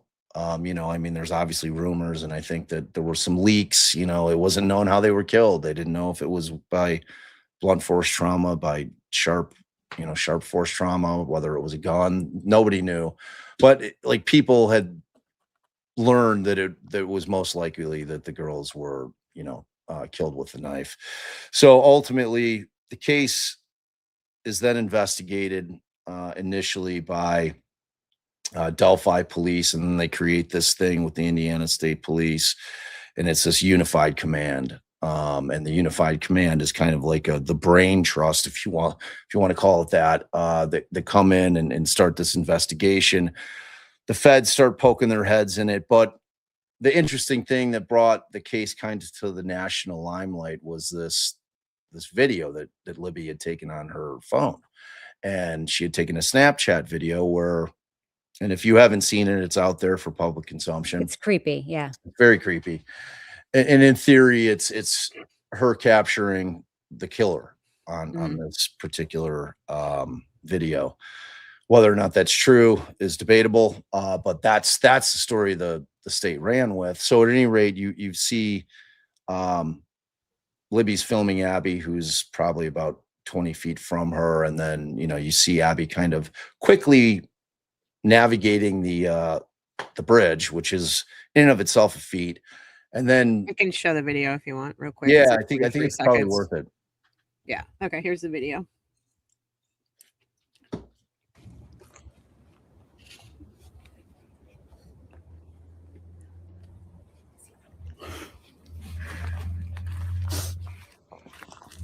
And so Libby's recording, Bob? Yeah. So if you could see right there, if you could just slide it back like maybe 4 seconds. They're saying that's the guy. They're saying that's the guy. Do you think she was filming him, pretending to film her friend, but she was actually filming to capture the guy? Yes. I don't. I do. I think probably. So there he is. That's something I've done. I've done that. Like I've pretended to take pictures of a thing when I was actually taking pictures of a person. Yeah, I mean the phone data in this case makes the phone data in Karen Reed's case look like child's play, though. Yeah. There's a lot going on with the phone data in this case. So the picture that they end up blowing up, zooming in on, and releasing to the public is from that exact image that we just saw. Yeah. All right. So they flip it around, obviously. They blow it up. So needless to say, you can't make out anybody's face. You basically see what they're wearing. And that's it. So they release the video, and then they release the haunting sound where you can hear somebody in the background saying, "Girls down the hill." And then and they say, well, the hope is that somebody's going to recognize this guy, just by the way he stands, what his stature is, and hopefully somebody will recognize the voice. And nobody does, ever. Like, including with Richard Allen, nobody, and unless you're talking about one of the cops who testified at trial, he claims that he recognized Richard Allen's voice because he listened to him so much on the jail calls to his wife and his mother. So at any rate, thing goes cold. They look at various people. Ron Logan, he's looked at heavily. That's where the girls' bodies are discovered, on Ron Logan's land, and the feds actually went and got a warrant. He has the same caliber weapon. That weapon could not be excluded. The same with Brad Weber, who has property that's adjacent to it. And Brad, like, there's just so much, it's impossible to get it in 30, like in this amount of time. Like, so everybody out there, and I know I got a lot of my people in here, I don't want to hear your shit. I know, like, I have to pick and choose what I'm telling them. Yeah. Just give us the bones, as you. This is for the people who don't know. It's like trying to say, give me the bones on Karen Reed. The spine of the story. 40 Yes. minutes. It's oh impossible. God, yeah. It's like at a party. Yeah. And there's way more. Oh, The case is so much bigger. This is than just Karen to Reed. sort of like whet the people's appetite who don't know anything about the case, or who automatically think he's guilty because they've only read what was in the media. Right. You might have a different take, like that's what we're going to get into. Yeah. So ultimately, another guy is looked at very, very heavily. And that's a guy named Keegan Klein. He had been operating a catfish account called Anthony Shots. And the entire point of that was to draw young girls in. It was like he was using a picture of like some young, attractive model, and he was, catfishing girls. What the end goal was, I don't know, because the guy probably, the pictures I've seen look like he's at least 400 pounds. I mean, he's an enormous guy, and like, he's not the kind of guy that you would think would have been able to accomplish everything that needed to be accomplished to gain control of two girls, get them across that creek, if you're believing what the state's theory of this case is, and then conduct the homicides there, and then somehow make it out of there unseen. Because, like, if you see Keegan Klein, he's unmissable, like, literally, like he'd be like, oh, I saw a 400-pound guy walk, or whatever. He was huge. He was an enormous guy. Yeah. Kind of like Rex Heuermann. Yeah, but bigger. Wider. Oh wow. Bigger than Rex? I'm not talking about Rex. like tall. He's one of the Heuermann witnesses described him as an ogre. I don't think that Ron Logan's gun was excluded. Don't worry about the comments. Don't worry about that. Yeah. I'm gonna do a Jimmy right now. It's okay. Yeah. Don't worry about that. I'll get into it with people, because bad facts are bad facts. But and I know that they didn't test some of his weapons. So that's Keegan Klein. He ended up getting looked at. He ended up making some kind of bizarre confession that him and his father were down by the trails that they had driven on this road, this private drive that the Weber family had built. There was another way into the trail system, and he claims that him and his father were in the red, this red vehicle, and I can't remember, it was an SUV or pickup. It might have been like a Jeep.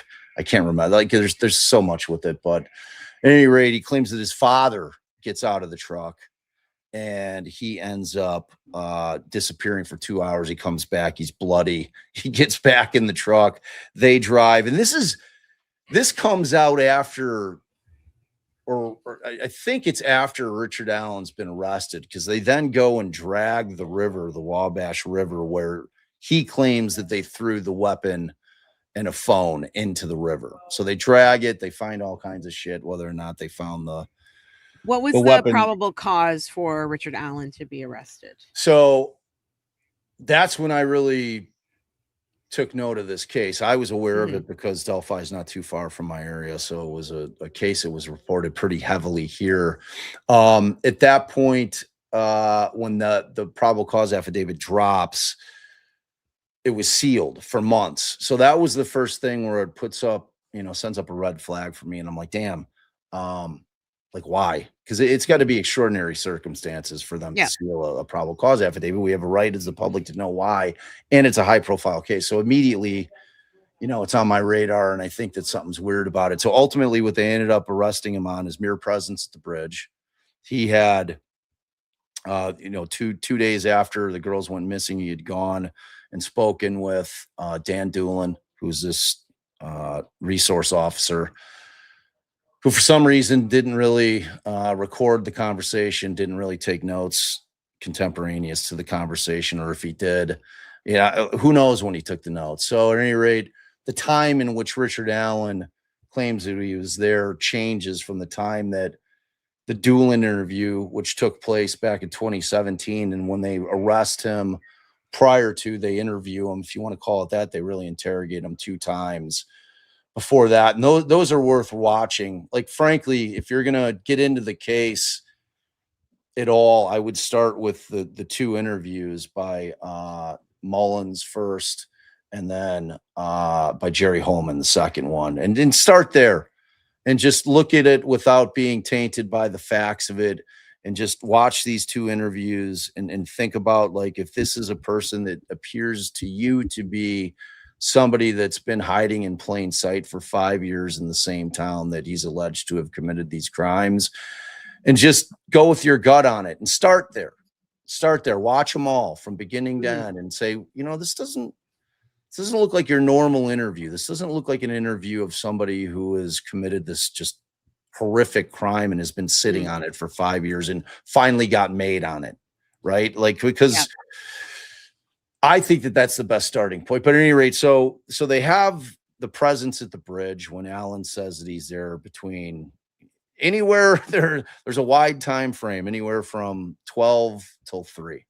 All right. And the time he gives different times to 5 years later. So, which to me, if you didn't commit the crime, and you're trying to remember back 5 years exactly what time you went in, I don't think that that's a crazy thing to think, because it's like, even if the crime happened in your town and it's a small town, you're not going to obsessively be thinking about that crime every day. If it's your family, obviously you're thinking about it constantly.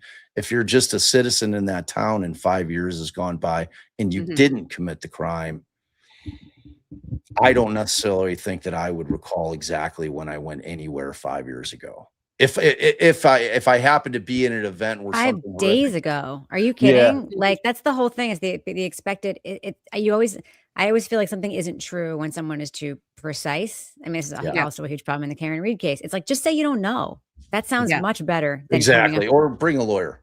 Right. Even better. That's what you do. You bring a lawyer. So you have the mere presence at the bridge added around the time the girls are killed. They claim that they found a 40-round unspent casing or unspent round in between the girls down at the crime scene. So, and they claim that after doing the tool mark examination, that they find that it was, significant agreement with Richard Allen's gun that they recovered from his house. The gun that, I don't even want to get into the diatribes of how I feel about the case. I'm going to just try to get the facts out. So, and then the third thing is you have these witness accounts of various people that are saying that they saw a bridge guy, okay, which is what the guy on the trail or on the bridge came to be known as infamously. And, the problem with the accounts from all the witnesses, the Rayleigh Voorhees of the world and her little crew of people that claim that they saw Richard Allen that day, or bridge guy, is that they all gave varying descriptions in terms of height, in terms of build, in terms of what they were wearing, color of the clothes. Everything's different. Like, so the 4 people in one group, which I'm not sweating them. Eyewitness accounts suck. It's like, unless you know at the time that you're looking at somebody that you need to be committing something to memory, that's not how our memory works. It's like you're going to recall whatever you can recall, and your brain's going to fill in the blanks. And it's You're remembering your last memory of the thing. You're not exactly, actually remembering the real thing. that's Yeah. 100% correct. That's actually what their expert in the trial came in and testified to, which I didn't know at that point when he testified to it, that was how our memory worked. So at any rate, that's it. You got the round, you got him being at the bridge, and you've got these girls that claim that they saw this guy, none of which match Richard Allen's description. And just as an aside, when I started, and I started covering the case boots on the ground. So I started driving out for all the hearings, like as soon as the hearing started to happen. And the first time they walked Richard Allen into the courtroom, it took my breath away, because you don't understand scale when you're looking at a photograph, right? So Yeah. I had no idea how big he was. And when I heard the chains clanking behind me, and I knew that they were bringing him in from behind, I turned around, I looked, I was like, I couldn't believe it. He's like 5'4". Oh yeah. He's like a little guy. like a truly little guy. Like one of my Yeah. best friends in the world is like 5'6", and the number one descriptor for him is short. He's a short guy. Like if I were to kind of tell, see it here. you can't even tell there. Yeah. You know what I'm like? I mean, when you see him, he was by far at trial the shortest guy in the courtroom.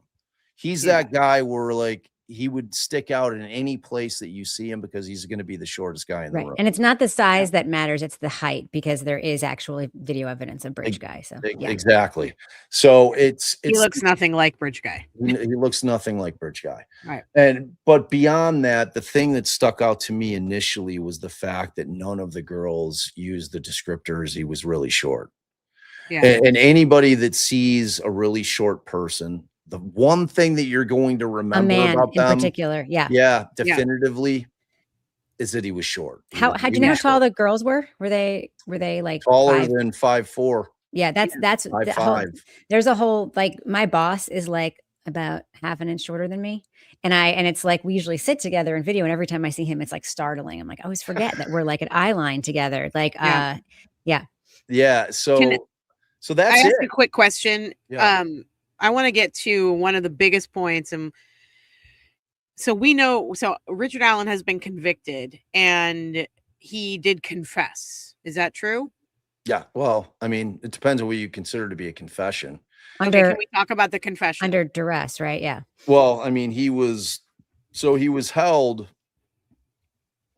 in Westville prison, which is, at this point, they're building a new one, because it was like Shawshank on crack. It was just like an absolute hellhole. And he was in the most secure cell in the most secure prison in the state of Indiana. And we're talking about a pretrial detainee.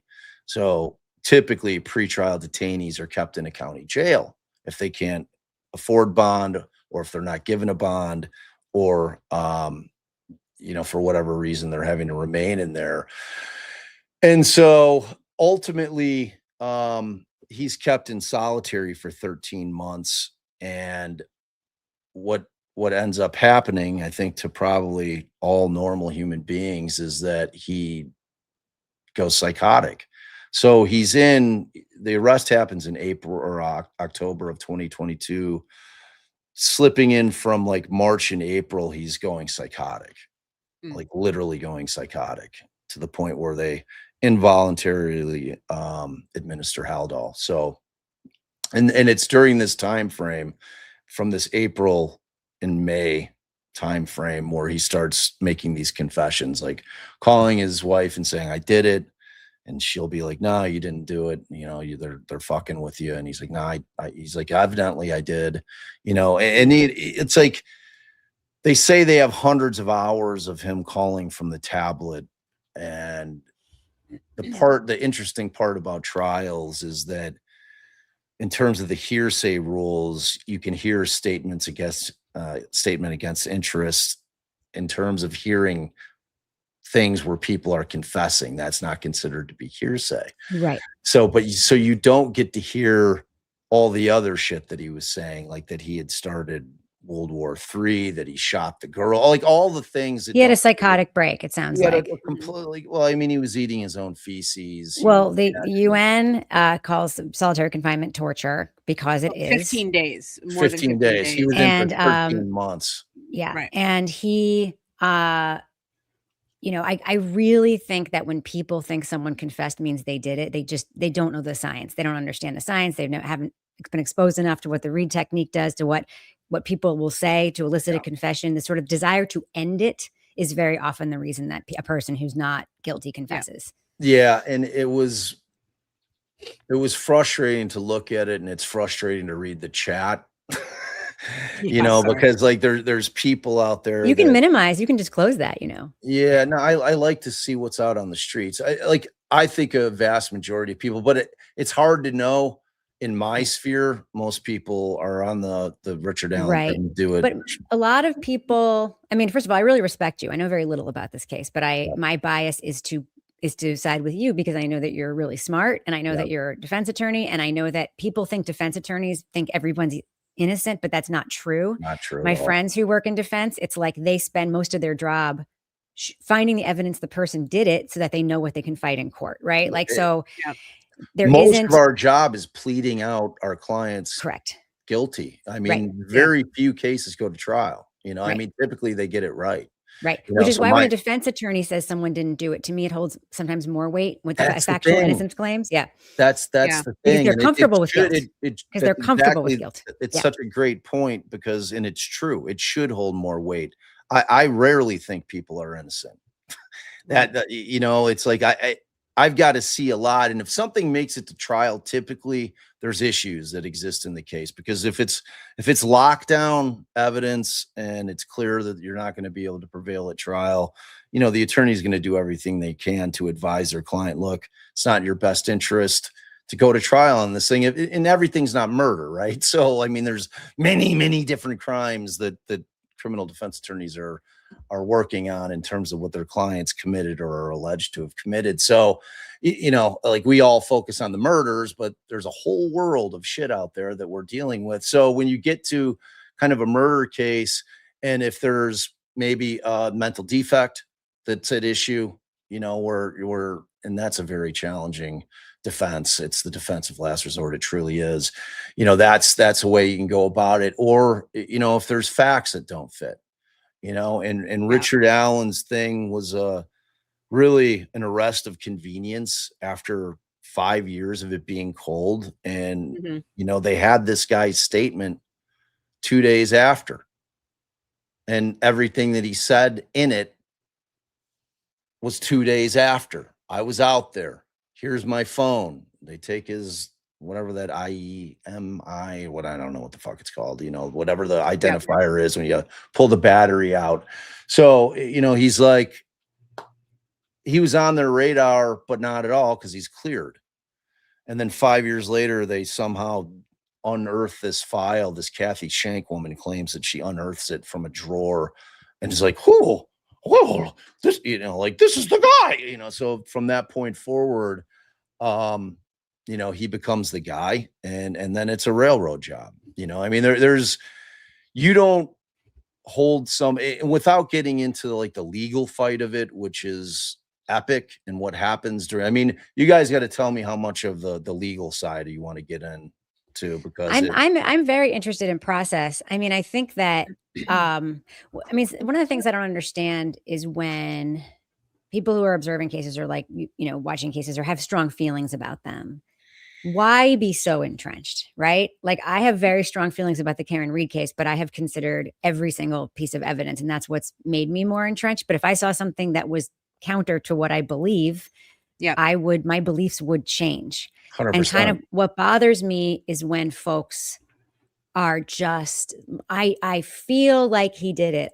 My gut tells me, like, your gut means shit. Your gut means jack fucking shit.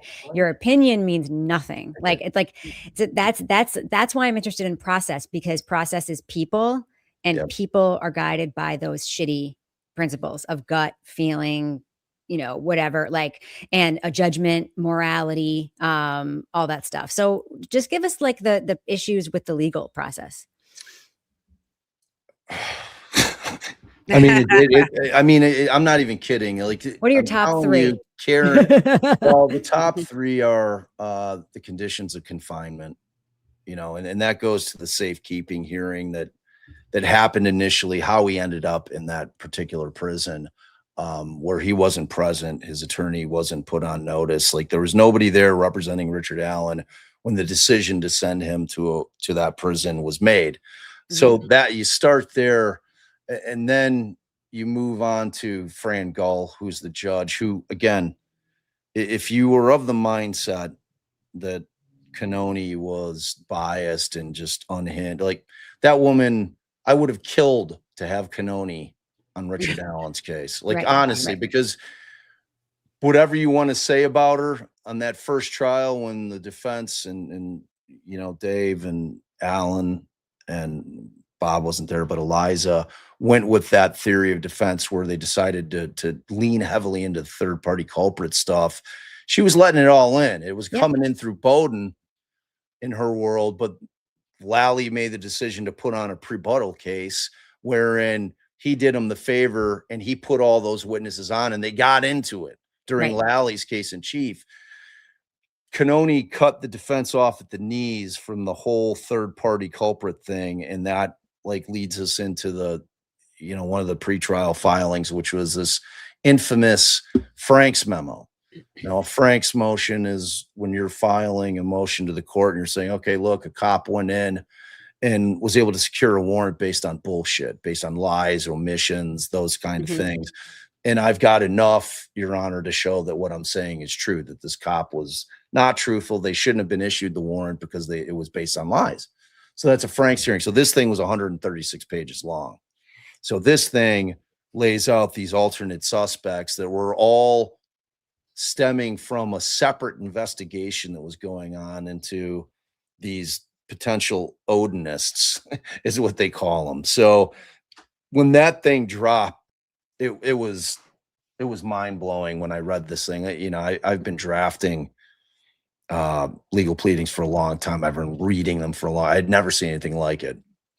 And so it is an all Odinist like a cult? Is that like a sect, a religious sect? Yeah, it's a form of Norse paganism that it like white. So like ritual killing is kind of what the thing said. Okay, that wasn't considered. But that's not really what it was. You know what I mean? Like I didn't like it being viewed as such, like where it was like, oh, ritual, like a blood, like with a bunch of guys in robes doing some shit. Yeah.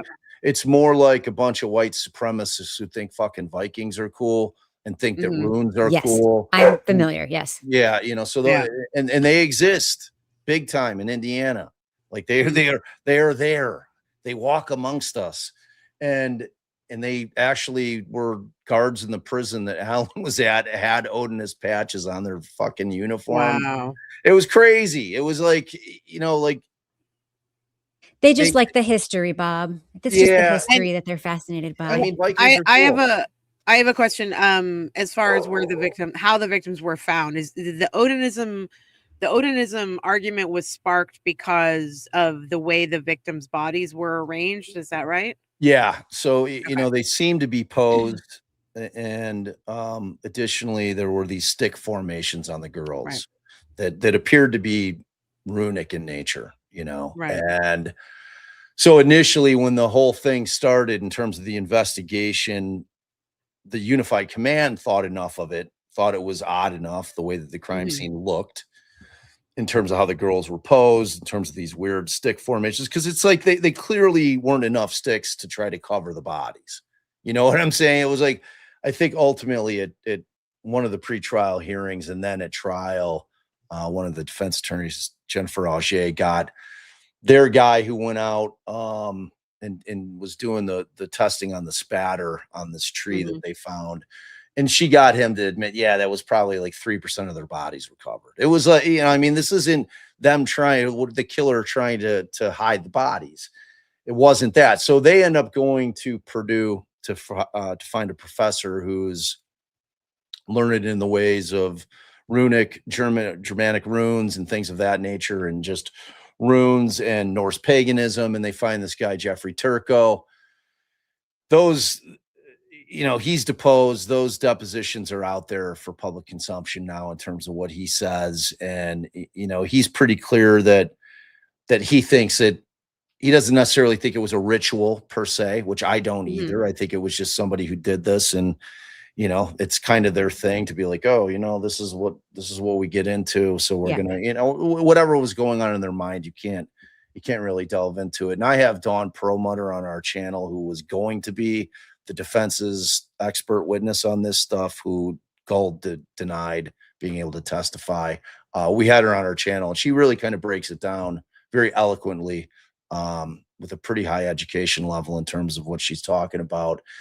And so both things could be true, right? Like those things could be symbolic, but have nothing to do with the killing. It could be a spree killing, like a spontaneous little spree that then it was like, oh, look at this. You know what I mean? It doesn't have to speak to motive for that to be true. Exactly. Like the motive could have been completely different, but that this is what they practice in terms of, being Odinists, and for whatever the real motive might have been, that's the way they try to make good by it, by leaving what these runes to them symbolize. Because that's the thing that Perlmutter talks about, like runes, when you create them, they have their own meaning to each individual, and it's different for every individual. You know what I'm saying? So it's kind of like that with faith. You can always, take each person's faith at each person's word, because it's different for everybody about how they think and feel about it. So I think that holds true. I emailed it to you. She's sitting over. I'm like, this is why I love your channel so much. Did you check your email? You guys just living your married family life right on the podcast. This is the real shit. It's my favorite thing. It's my favorite thing.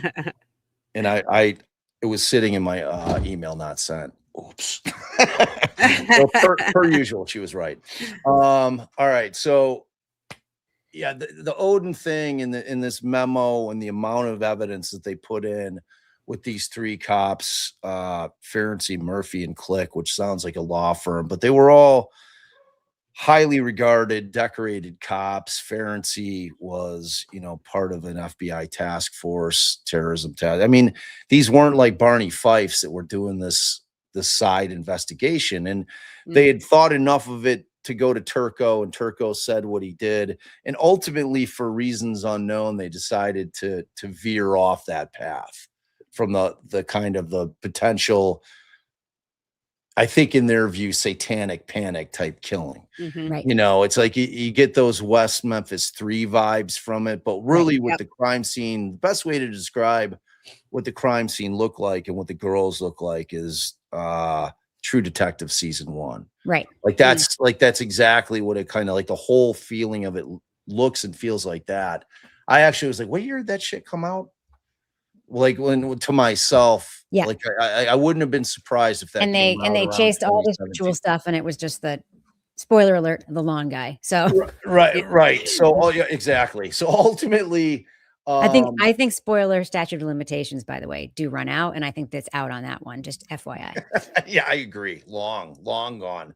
So ultimately, Gull keeps all third-party culprit evidence out, saying that there was no nexus. And, even though you have one of these guys who the day of the homicides goes and tells his sister, he's like, I did a thing today.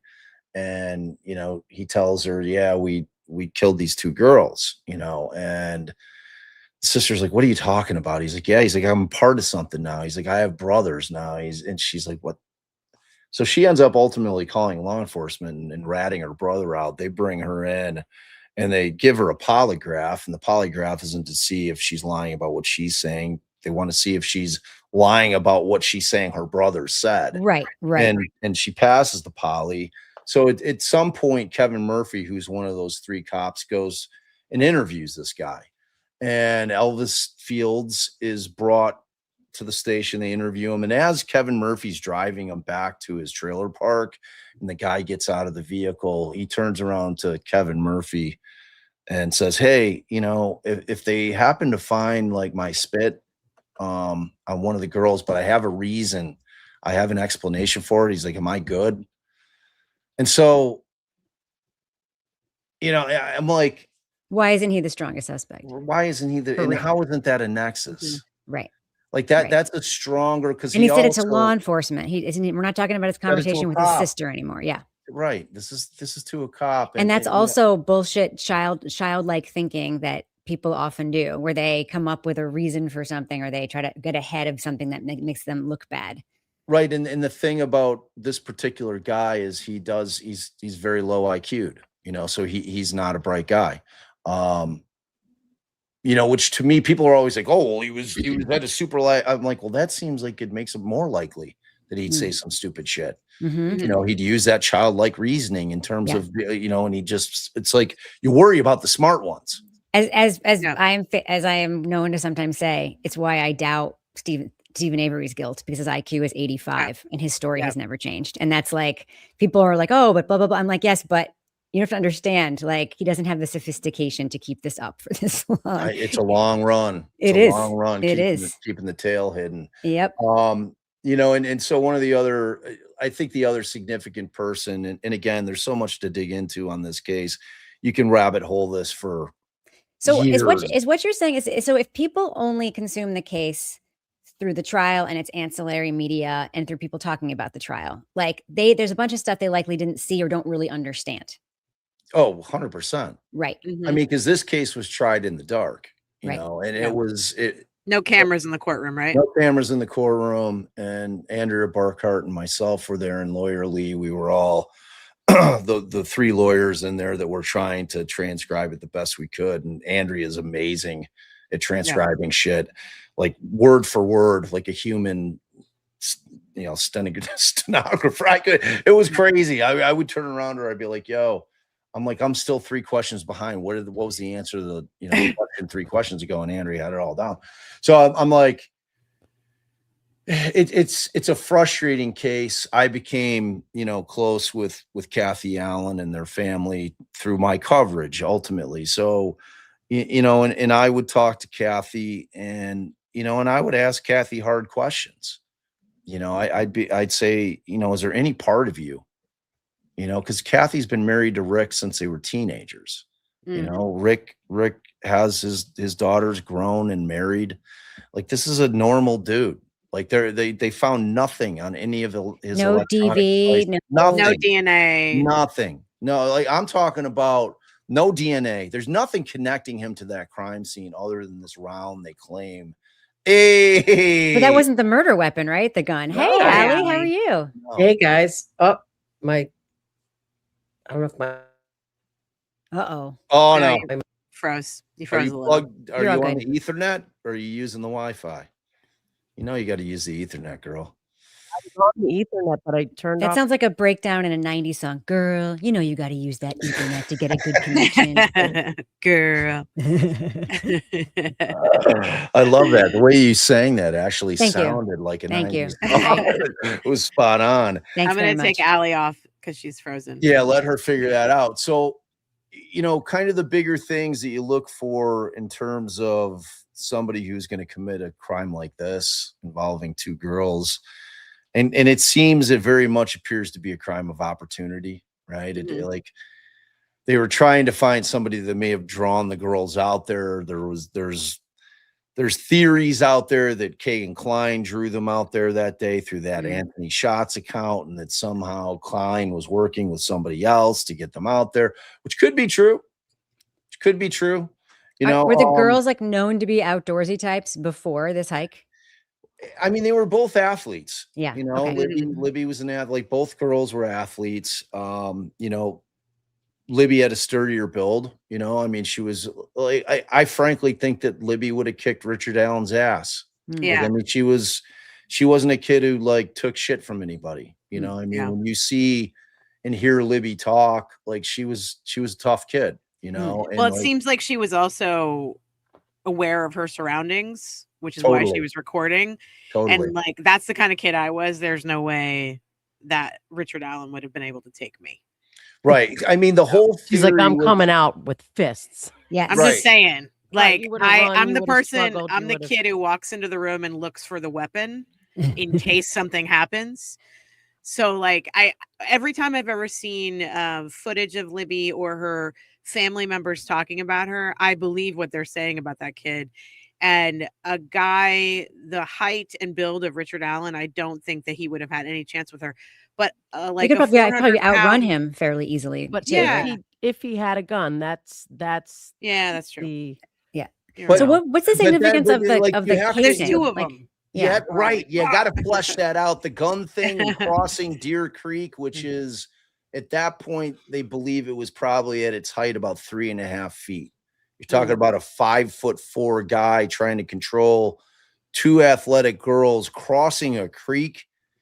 And once they get on the other side of that creek, like it's implausible to me that he would have been able to control two girls that are, and they're not, there's no evidence of ligatures that they were bound in any way, that there was nothing limiting their ability to be able to run or scream.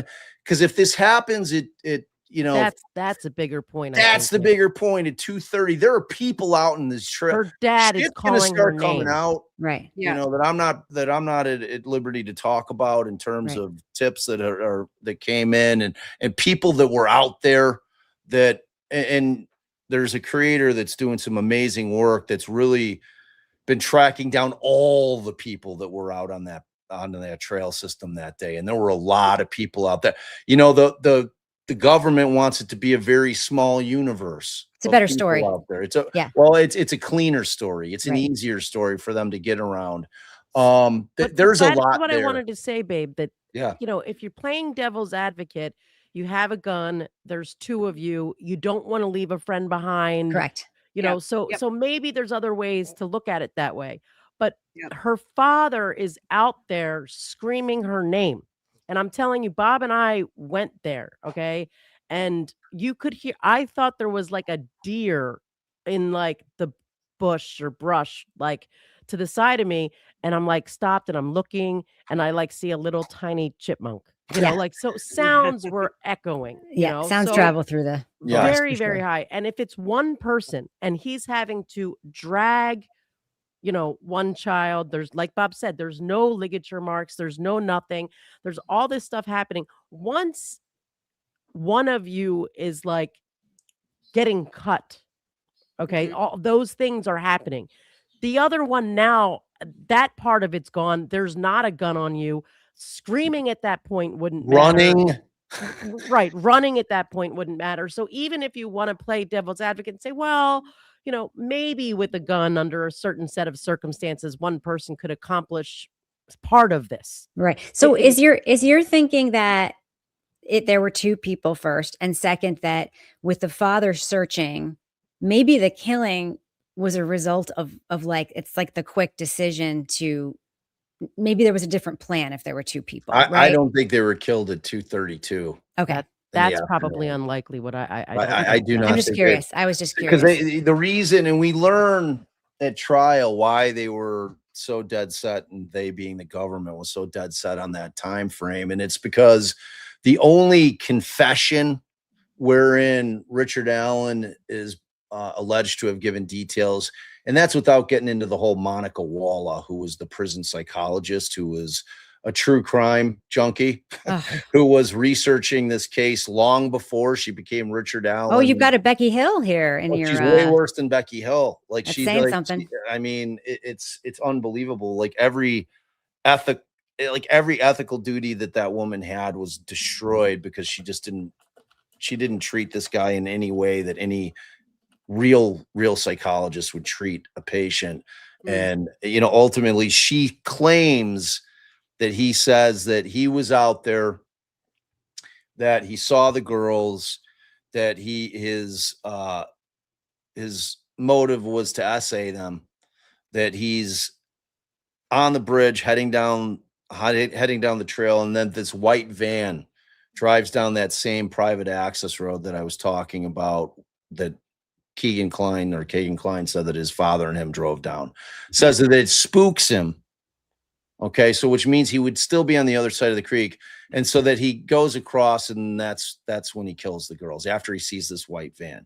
Yeah. So at trial, for the first time don't ever, forget, babe, that tell them about all the time between that though. If that's the trigger, You tell us, Allie. Yeah, tell tell us. us. Bob knows the facts so much better than me, but I'll try because at least this is my understanding. As Bob just described, it's supposed to be like this van triggers some sense of urgency, Yeah. but then they cross the lake and there's the Creek. the creek, and there's a lot of time and a lot of events occurring with like the dragging and the moving and the unclothing, and it just doesn't really even track that. Then you wait around for like a really long time before you start to leave, and I feel like I'm missing something in that kind of timeline there, babe. Hi, I mean, Allie, by the way. So nice to hi, see guys. you. Hi, Allie. Sorry, I had Zoom court this morning, so I Sorry. kind of No like worries. rolled out of bed to get the top of me ready for Zoom court. So No worries. You look You know, fantastic. day job and shit. I get it. Well, yeah, I mean, like the timeline aspect of it. I mean, any defense attorney worth their salt is going to attack the timeline. I mean, that's the first thing you do. So the Brad Weber thing, which what I was saying is that, so they knew that they had this statement from Allen, and for the first time at trial ever, Brad Weber claims that he worked at the Subaru plant in West Lafayette, which is about a 25-minute drive, that it was him driving in his white van that day, and that he arrived home right at 2:32. So this is testified to at trial. And the part about that whole story is that it's a lie that's like provable. And so after Allen's convicted and they put together this thing they call a motion to correct errors. It's a thing specific to Indiana that you do pre-appeal. Post-conviction, but pre-appeal. Yeah, right. And so ultimately they find this video where it appears that he's actually getting home around 3:48. And we know from the FBI that his phone connects to his Wi-Fi at 3:51. So because much like Murdoch, the state in this case created their time of death by the movements of the phone. Right. Yep. And the usage of the phone. Same with Karen Reed. And right. So it's like, that's a problem for them. Right. Because if you have them saying that that's when they're killed because he sees the van, if you're to believe the confession that that's what was the motive to kill the girls because he was spooked, you now have a problem that van wasn't actually there at that time. Right. They're claiming that the girls were killed. To me, it's a house of cards, their entire case. They don't have any real evidence against Richard Allen at all. This woman, this Oberg, who came on and testified about the tool markings, she's no longer with the lab. She's no longer in law enforcement and incapacity, and she had the temerity to get on the stand and say, "Oh, I've never been wrong." And don't look at the photo. They had a Welcher too. This is great. She was worse than Welcher, believe it or not. Like, you keep saying that seems like a pattern. Space Lexus though, like Welcher will always have the blue paint and the Space Lexus. That's true. Like people talk about the space or the blue paint, but the Space Lexus was actually more unbelievable that he said that on the stand. It's like, he just, well, anything can happen. We could have a Lexus. That guy was unbelievable. So Oberg essentially gets up there. They don't explain to the jury at all through photographic demonstrative evidence on what we're looking at in terms of the comparison from the round. Oh, I was there that day because she was saying it wasn't even important. I mean, you don't even need to look at what I'm showing you because that doesn't matter. Don't worry about what you're talking about the person who did the ballistics. Yeah. Who testified, the ballistics expert. They don't call it ballistics anymore. They call it tool markings or tool marks. But same shit. Yeah. Right. Still junk science. Right. But yes, it is junk science. People need to understand that out, babe. How she was saying, like, don't worry about the pictures and what they look like. Ultimately, her concept behind that was that in terms of what she does, that it's not helpful for the jury to look at the pictures Right. that she took, because those are merely one of hundreds of things that she took into consideration when she reached this conclusion that there was significant agreement between that round and the tested round, which she had fired through Richard Allen's weapon. See, that became the biggest thing. She could not find significant agreement when she was just racking the round out of the gun, which is what happened with this round that was found at the scene. It was not fired through the weapon. It was ejected out, which you're looking for the ejector marks, right? So in theory, apples to apples, she should have been able to do that same test.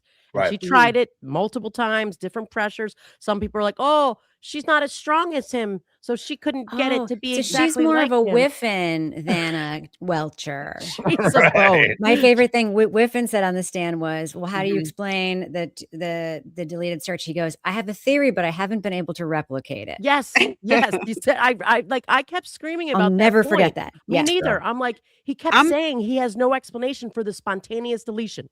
He could not recreate the spontaneous deletion. But he had his theory. I'm a little freaked out now that we're actually seeing the reports, with this whole FOIA dump, looking at Jessica Hyde's report and seeing there are mistakes like that a layperson can see in the report, and her audacity and confidence on the stand in the work that she had done.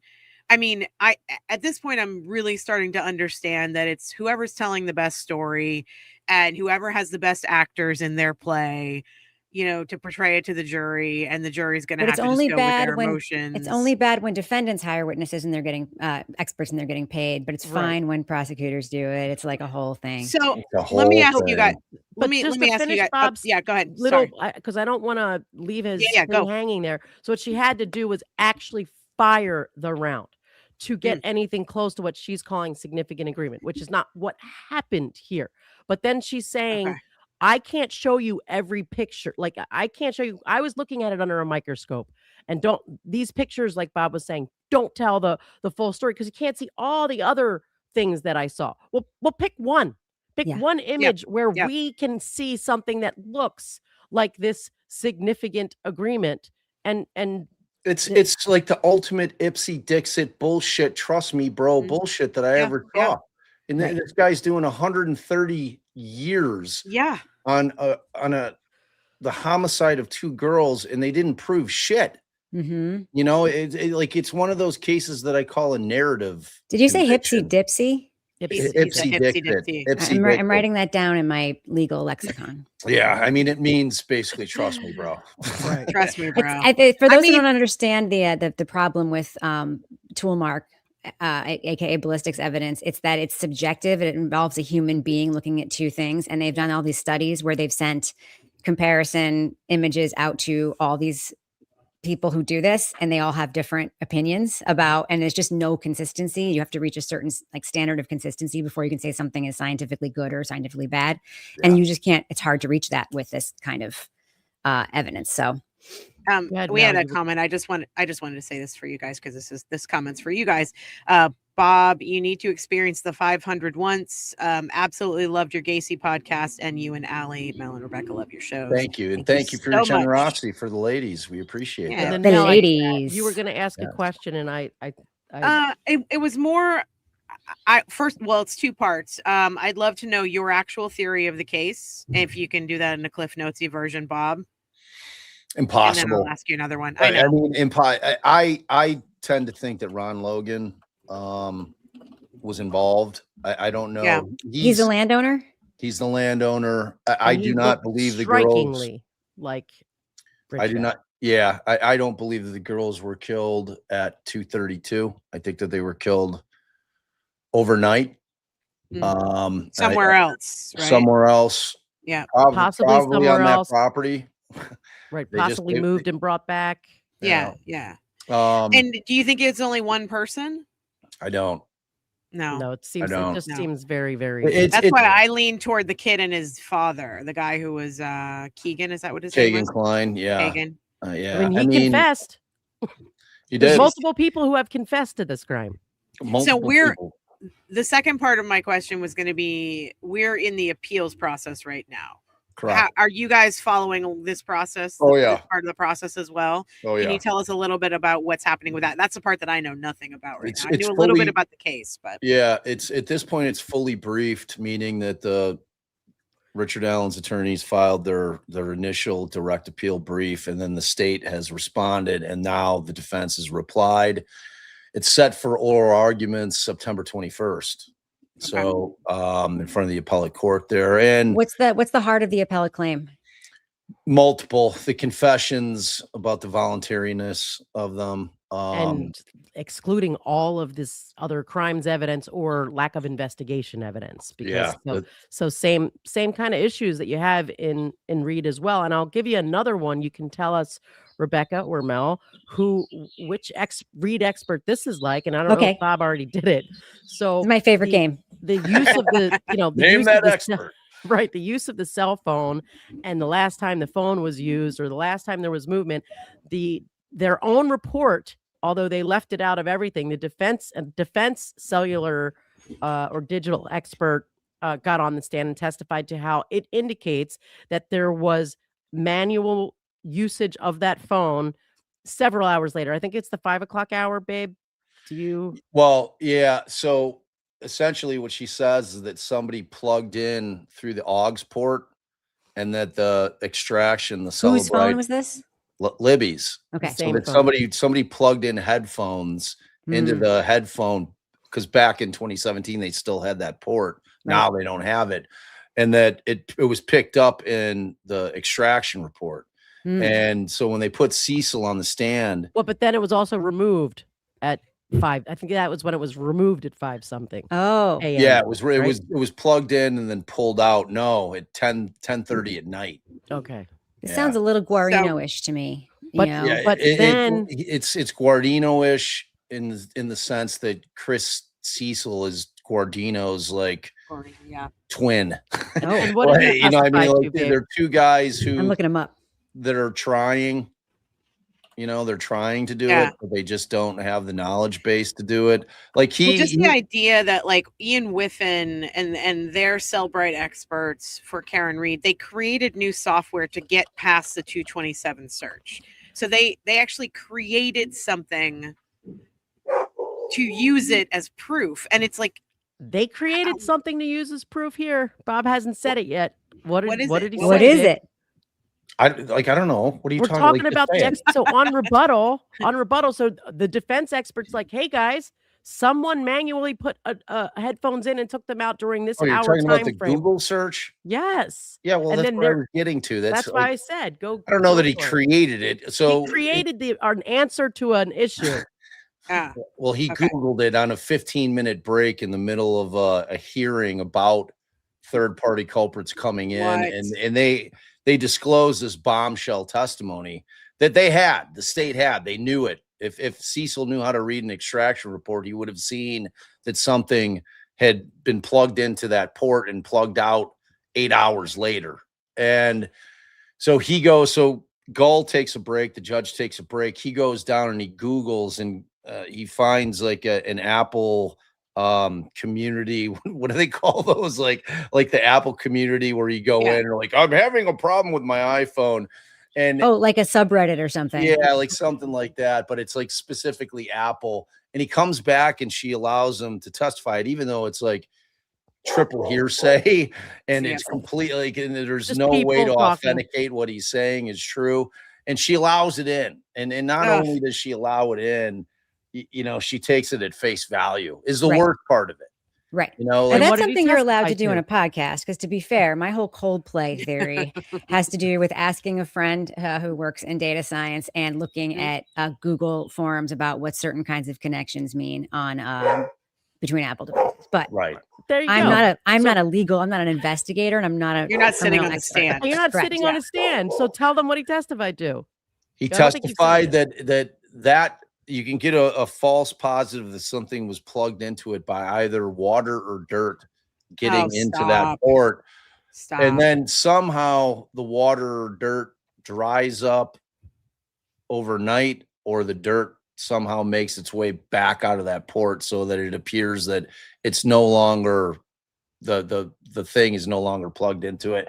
So That is the stupidest shit I have ever heard. It was crazy. It was It's not crazy. only is it untested, like, okay, someone out in the world, subreddits, whatever, Apple community, believes it's possible that this can happen where, and all it really says is that that port can be affected and by some water or something. But that's not data. I mean, so like it's not data it's the because it's the electric connection between the the cable and the whole thingy. Who's not who dirt. says that How do that we creates a Celebrite makes the system makes a trigger, right, and Celebrite to recognize it as that. I mean, it didn't even have any bearing. Even if you believe it is true, you're not telling me that tricks Celebrite into thinking it was plugged in and taken out. I mean, what people on these Apple forums are talking about is why does my phone, why is it not playing out the speaker? Maybe because there's dirt in the thingy and whatever, but they're not talking about what would trigger an event that would come out of a forensic analysis report. But here's the existential question. If this is what's going to start happening in expert testimony in a courtroom when someone's life is on the line, how do we move forward and honestly try cases in front of juries, especially with some judges sitting on the bench who are complete Luddites? Like I'm worried about these civil cases that are happening with Karen Reed and Turtle Boy, because if we look at like the judge who was on the restraining order case between Aidan Carney and she who must not be named, didn't know shit. He was hilarious. He was fucking hilarious. I'll watch him all day. Yep. But he had no idea what was actually happening. No clue. On the worldwide interweb. And no idea.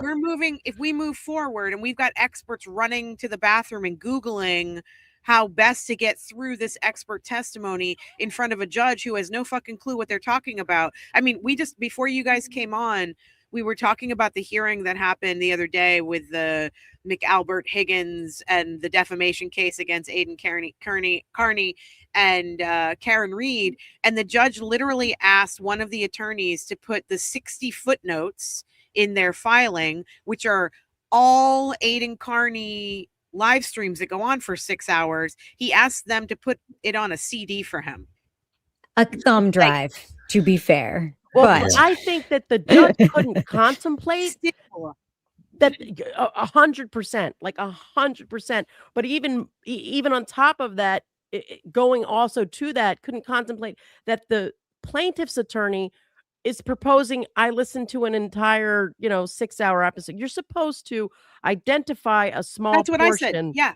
I'm like, where's the time code? This judge doesn't even realize he's annoyed that there are 60 footnotes. He has no idea what's going to happen when he opens that footnote and sees that it's a 7-hour long stream and that there's no context and there's no time code. Right. And in the first half hour of his Aidan talking about his penis. So right. So that your point is exactly right. And it also carries over how he does not understand that part, but also what an idiot plaintiffs can, like, who does that?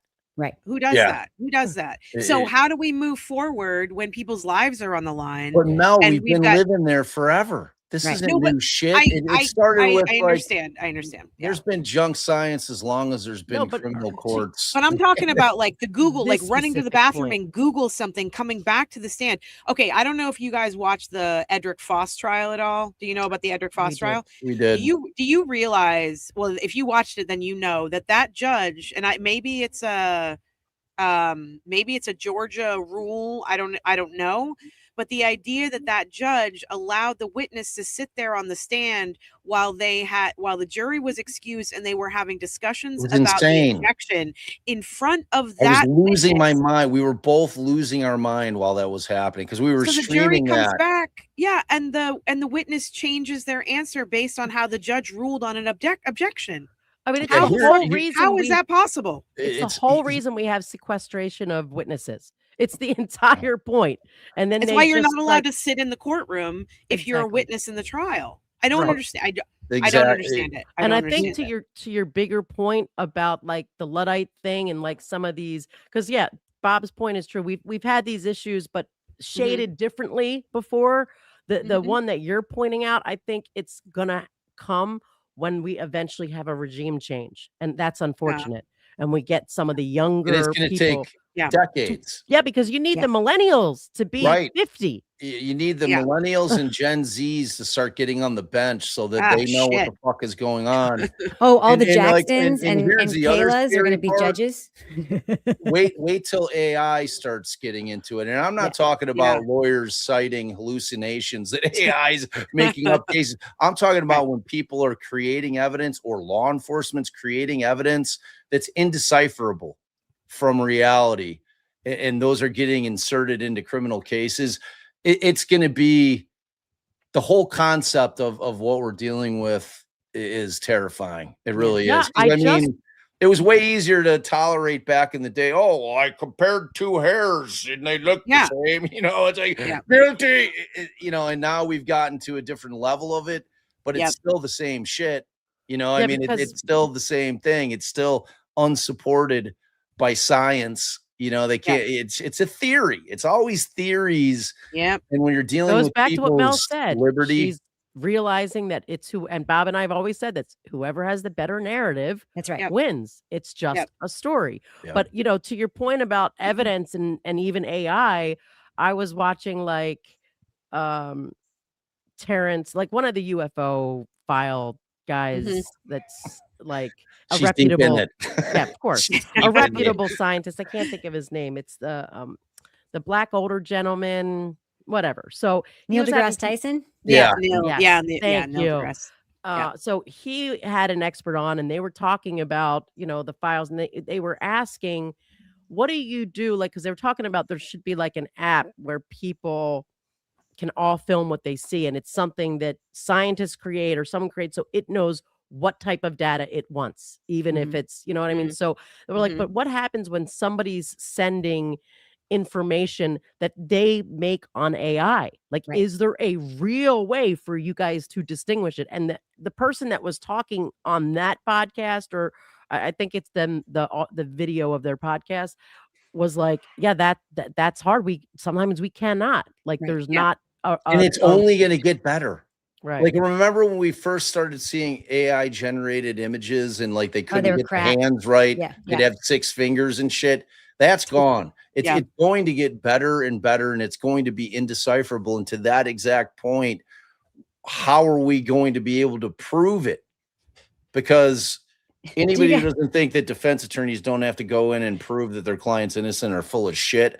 We know that the defense has no burden, but it's not reality. It's like I've never walked into a courtroom and felt that we didn't have to prove that our client didn't do it. That's right. That's but it's only 12 people. It's for an audience of 12, right? So what you really need is millions. Do you remember the UFO example where all these like UFO experts couldn't figure out this one photo, and they're like, this is one that just seems like legit. We can't figure it out. Someone uploaded it to Reddit, and within 2 minutes, it was a Batman balloon. Somebody was like, this is the Batman balloon that literally is at my son's birthday party right now. Like, what are you talking about? Wow. Because 12 people are not 5 million people, right? That's for sure. Right. Yeah. That's for sure. I mean, but we've got Supreme Court justices right now who aren't even using actual facts in their opinions. I mean, Alito in the what was it? The voting rights decision, like fudged data to support his opinion. If Supreme Court justices are doing it, that's just going to trickle down. It's all becoming political. Yeah. Mel, David Souter lived in my town before he died for many years. He didn't turn the lights on in his house. Talk about a Luddite. The dude did not use electric lights. He was like famous for like just eschewing all tech. He's an actual Luddite. Right. But as much as people like respect David Souter and all this stuff, it's like, this is a person who's making decisions about things like infrared cameras and privacy and all of these huge cases that have come up in the Supreme Court over his tenure. And he doesn't use the lights in his house. Like it's really. I mean, that goes like when you start thinking about constitutional law and like the impact the Supreme Court has on our daily lives, which people don't really realize. Like every time Allie and I are talking to people about like voting, we're like, the only thing that you should really give a shit about is how many Supreme Court justices are potentially going to be seated by this new president. And that's what you should focus on. And because people just don't get how our daily lives, they're massively affected in all kinds of way by Supreme Court decisions, because what they lay down is the law of the land. All The the land. statutes, when they're drafted, And they by have the no legislature, boss. It's local they got no boss, politics and they're and the appointed Supreme for Court. life. Yep. And For if life. they're a strict What are we constructionist, doing? they're going back and trying to get into the minds of the framers. Correct. Like, and there are like Scalia was like notoriously a strict constructionist, and the guy's like, "Oh, I'm going back 400 years and trying to like they didn't contemplate what society would be 400. They didn't contemplate AI. There's no way. Even Jen McCabe agrees. Correct. Anything, yeah. It's like the whole thing is the AI. It's a little thing. bit scary. Like I have to say, you know, I was a filmmaker before. I got into true crime around the same time as like the serial thing, like what you were talking about, Bob. And I had been a screenwriter, so I was writing these stories, like making them up. But when I started, when I saw the documentary about Pam Smart, and that's sort of what sparked everything for me, because that was something that happened in my area when I was a kid. Yeah. And so I was drawn to it because after 30 years of thinking one way, this documentary kind of opened up my eyes and made me realize I had been thinking about it all wrong, and that I had just gone with this story, this media narrative, you know, and my family, like the women in my family being like, oh, she's a whore and she's a murderer and da, da, da, da, da. And so that's what I thought. That's what I understood. Right. Until I saw facts put in front of me, and even like how the media twisted something when I started looking into it, and I was like, oh shit.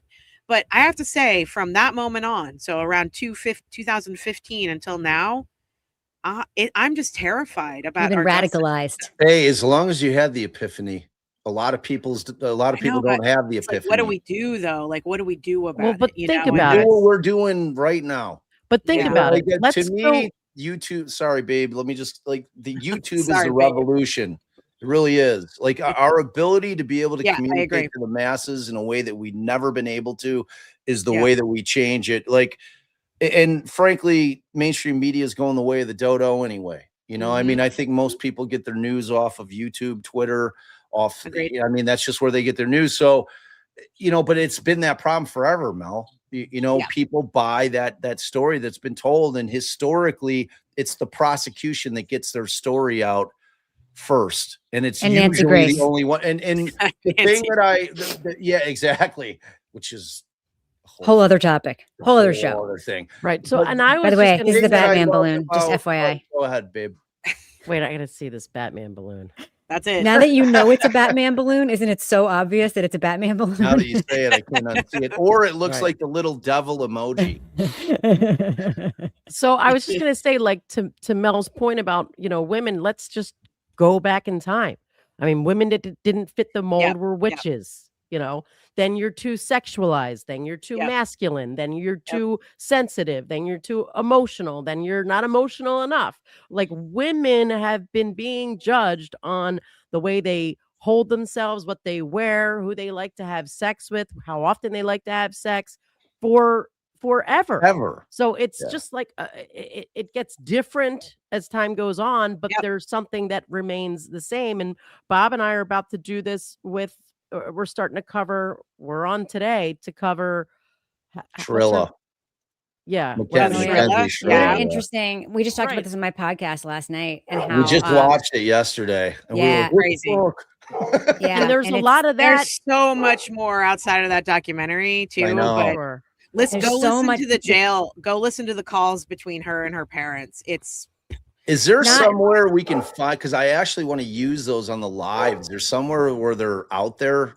Aiden just used them on one of his streams. He played the whole thing. So But is it like, I always like to give credit or ask another creator? Yeah, it's something called calls from jail or something like that. They just have thousands of jail phone calls. I'll try to find it and I'll send it to you. Aiden said it on his stream, but I don't remember which one it was. So and whether she is guilty or not, whether she did it or not, you saw all of those.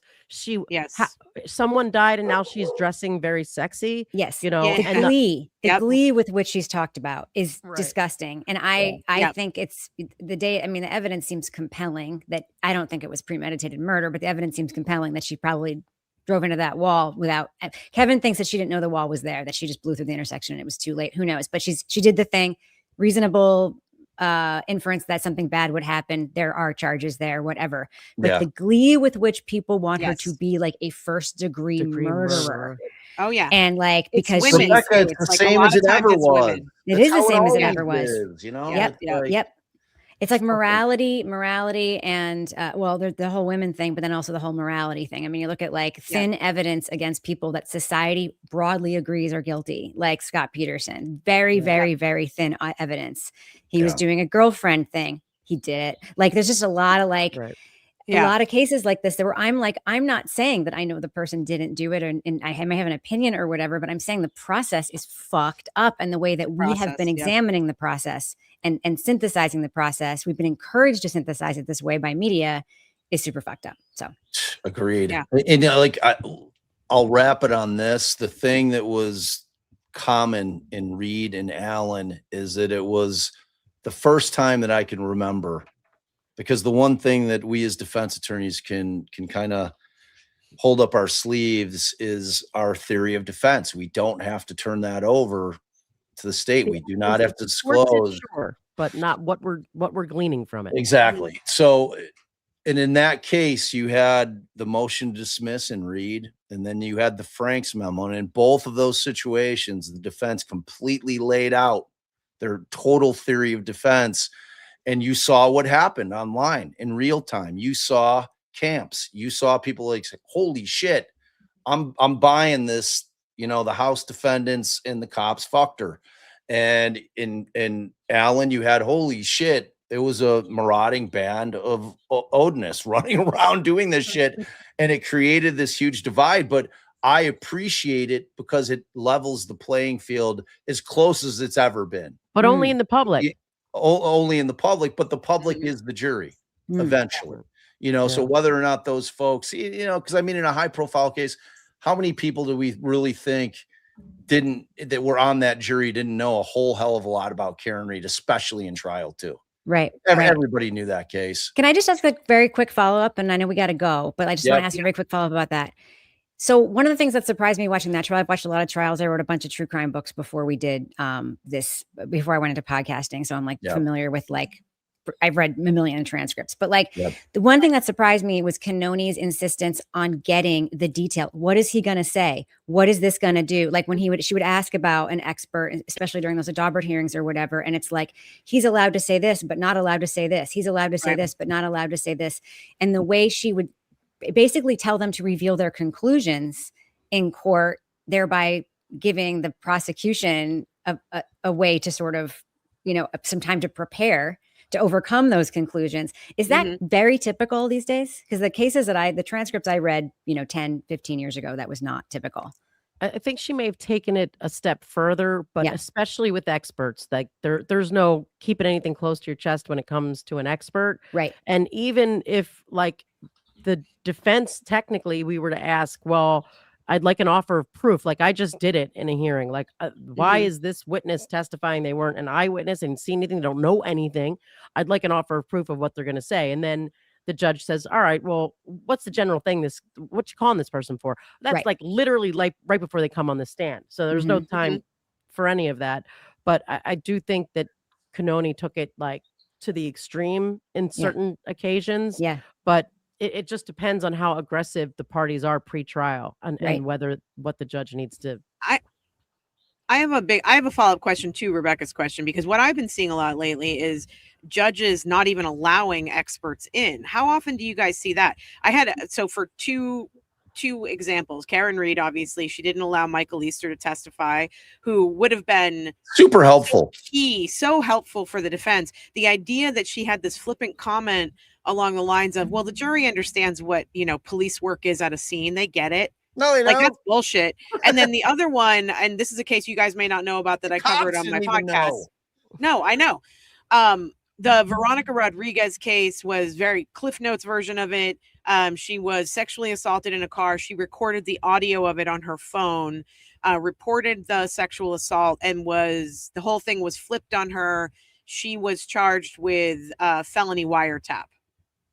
And they wanted to bring in an expert who had those exact that exact situation. There's an ex-cop who made it he became an expert in women who come forward about sexual assault and then are charged with something different, and they end up being the ones spending time in jail. So that was his area of expertise, and the judge would not allow him to take the stand, but they did allow his report to come in. So how often are you guys seeing judges just being like, nope, this expert, we're not allowing this expert in? I mean, it does happen, but the rules and the law has been developing in most states following the federal to allow more things in and leave it to going to the weight. But that gatekeeping function remains important and strong. And you saw it work to the reverse, to bring it back to Richard Allen, to where the gatekeeping role should have said, wait a minute, this expert about the ballistics or the tool markings, she's not comparing apples with apples. That this is science that is not scientific enough for the jury to hear. And if she wasn't going to do that, which she didn't, then why the hell she turn around and exclude the defense expert who's going to explain to the jury why that's not scientific and where the scientific community has come down on this and why it's an issue and how that applies in this specific case. And you had the exact same thing happen with I'll call it false memories expert, where she said, oh, he can't testify to all the other things he was saying, the things that the victims were shot, all the things that are provable as untrue or as inaccurate, when it was important to his assessment, which is the standard. An expert can testify and rely on information that's hearsay, that's this, that's that, if it's something that an expert in his field would rely on. And when they were coming up with ways to show that somebody is and I'm suffering from whatever he was, I can't remember if it was focused more on psychosis or just false memories, but part of it was they say things that aren't true as well. So it was relevant there. He was more of a false memories guy. Right. I mean, she limited his testimony to basically the false memories. But wouldn't let him testify about what proved they were false, including that he made these other false statements. But to your other point about, are we seeing them let this stuff keep experts out like that? It depends on what they want and when it works for them. Case in point, Richard Allen, they let in the tool marking ballistic expert when she should have been not getting through the gatekeeping role, but then turned around and excluded the expert that could speak to that. Yeah, it was the metallurgist that. He was going to come on. She barred it. I mean, it's and that Foss case is one I'm not as convinced. What I am convinced is he didn't get a fair trial, which are two different things. Like, he deserves a new trial. I need to see the DNA that was found in the mouth that appears to be his. I need it explained, and it's not even the DNA that was found in the mouth. It was that they used the Lugol iodine test, which is kind of junk science at this point. And the forensic scientists that were testing the DNA changed. They said it was mislabeled 25 years ago because of the Lugol iodine test. Right. It's like they're doing it to fit their needs. Well, this doesn't work the way I want. Narrative. Yeah. Right. And that freaks me out that they're doing that kind of shit. And that's why I'm so thankful that you guys exist and that David Yannetti exists and that people are willing, that defense attorneys. Especially Yannetti, by the way. Meow. Keep it in your pants, Lavoie. Keep it in your pants. I just want to say thank you guys so much. I appreciate that you exist. I know that if I ever find myself in a situation where I need an attorney, I have many that I now call friends that I would call and be like, can you guys help me through this? Because I'm going to probably say and do the wrong thing, even if I am innocent. And so anyway, I appreciate you. I definitely have to wrap this up because I have a hard out in like 3 minutes. But I just wanted to tell you guys, I love you. I appreciate you coming on. I hope you come on again. 100%. If we call on you whenever we have questions about this kind of stuff. 100%. Yeah, for sure. If there's anything we can do for you with our lack of skills, let us know. We want to come back to our house too. Like, we're fast friends at this point. So like, we'll just hang, whenever. For sure. Where All can right, our guys. audience find you, and what do you guys have coming up that we can focus on? You can find the podcast buried inside the John Wayne Gacy investigation. You can Check it find out. anywhere you get your pods. You can find us on the tubes over at the Defense Diaries podcast, and we're very sporadic in terms of when we go live. We got to get better. I promise we'll get better. But we're there pretty frequently. And then on our socials, I'm at defense_diaries, and then Allie, what's yours? I think She's it's like, I don't know. Alison Motta. I'll look it up. No clue. She's like, I don't know. I'm like, I do like she's like, law just work. search I my mean, name. It will come up. Yeah, and our regular podcast. Allie Law Motta. Yeah, Allie Law Motta. Our regular podcast is just Defense Diaries, and you can get that anywhere you get your pods too. And to amazing. Rebecca, like we're 11 episodes in on our Avery deep dive, and we're a year out from the last paused. episode we dropped. So, yeah, You got a lot of way to go. I get diverted. Well, you know? Bob Free wants to Brandon do a Dassey. deep dive, and I'm like, babe, there's tens of thousands of reports. Like, and we're going report through report. He's like, we're gonna do it. We're doing. I mean, that's the only way I can form an opinion. I can't Same. trust what Yeah. everybody else is saying. feel you. So. That's why I like to read the filings instead of having someone read them and then follow them, because I need to see it. Oh, So, and anyway. if you guys, if anybody's in Chicago, I'm picking Runkle up from the airport. Oh, yeah. At 5:00 today. Four? We're having a meetup at the Green Door Tavern at 6:00 on Saturday. So if you're local, come and hang with us. It'll be a great night. Amazing. You guys are awesome. I appreciate you. I have a lot more on my document of Massachusetts town names that I'm going to have you pronounce at a later date. Know. You dropped the You ball. missed it, Mel. I was Allie. expecting more of the top Thank thing. God. I know I have a lot more, but we had a lot more to talk about. So anyway, I appreciate you all so much. Everybody in the chat, thank you so much, Rebecca. I love you. Thank you. Love you too, girl. We'll be back on Monday. See y'all later. See Bye, y'all guys. later. Bye. All right, now we get to sit through the awkward end of StreamYard pause before we finally go offline. At some point, it'll happen.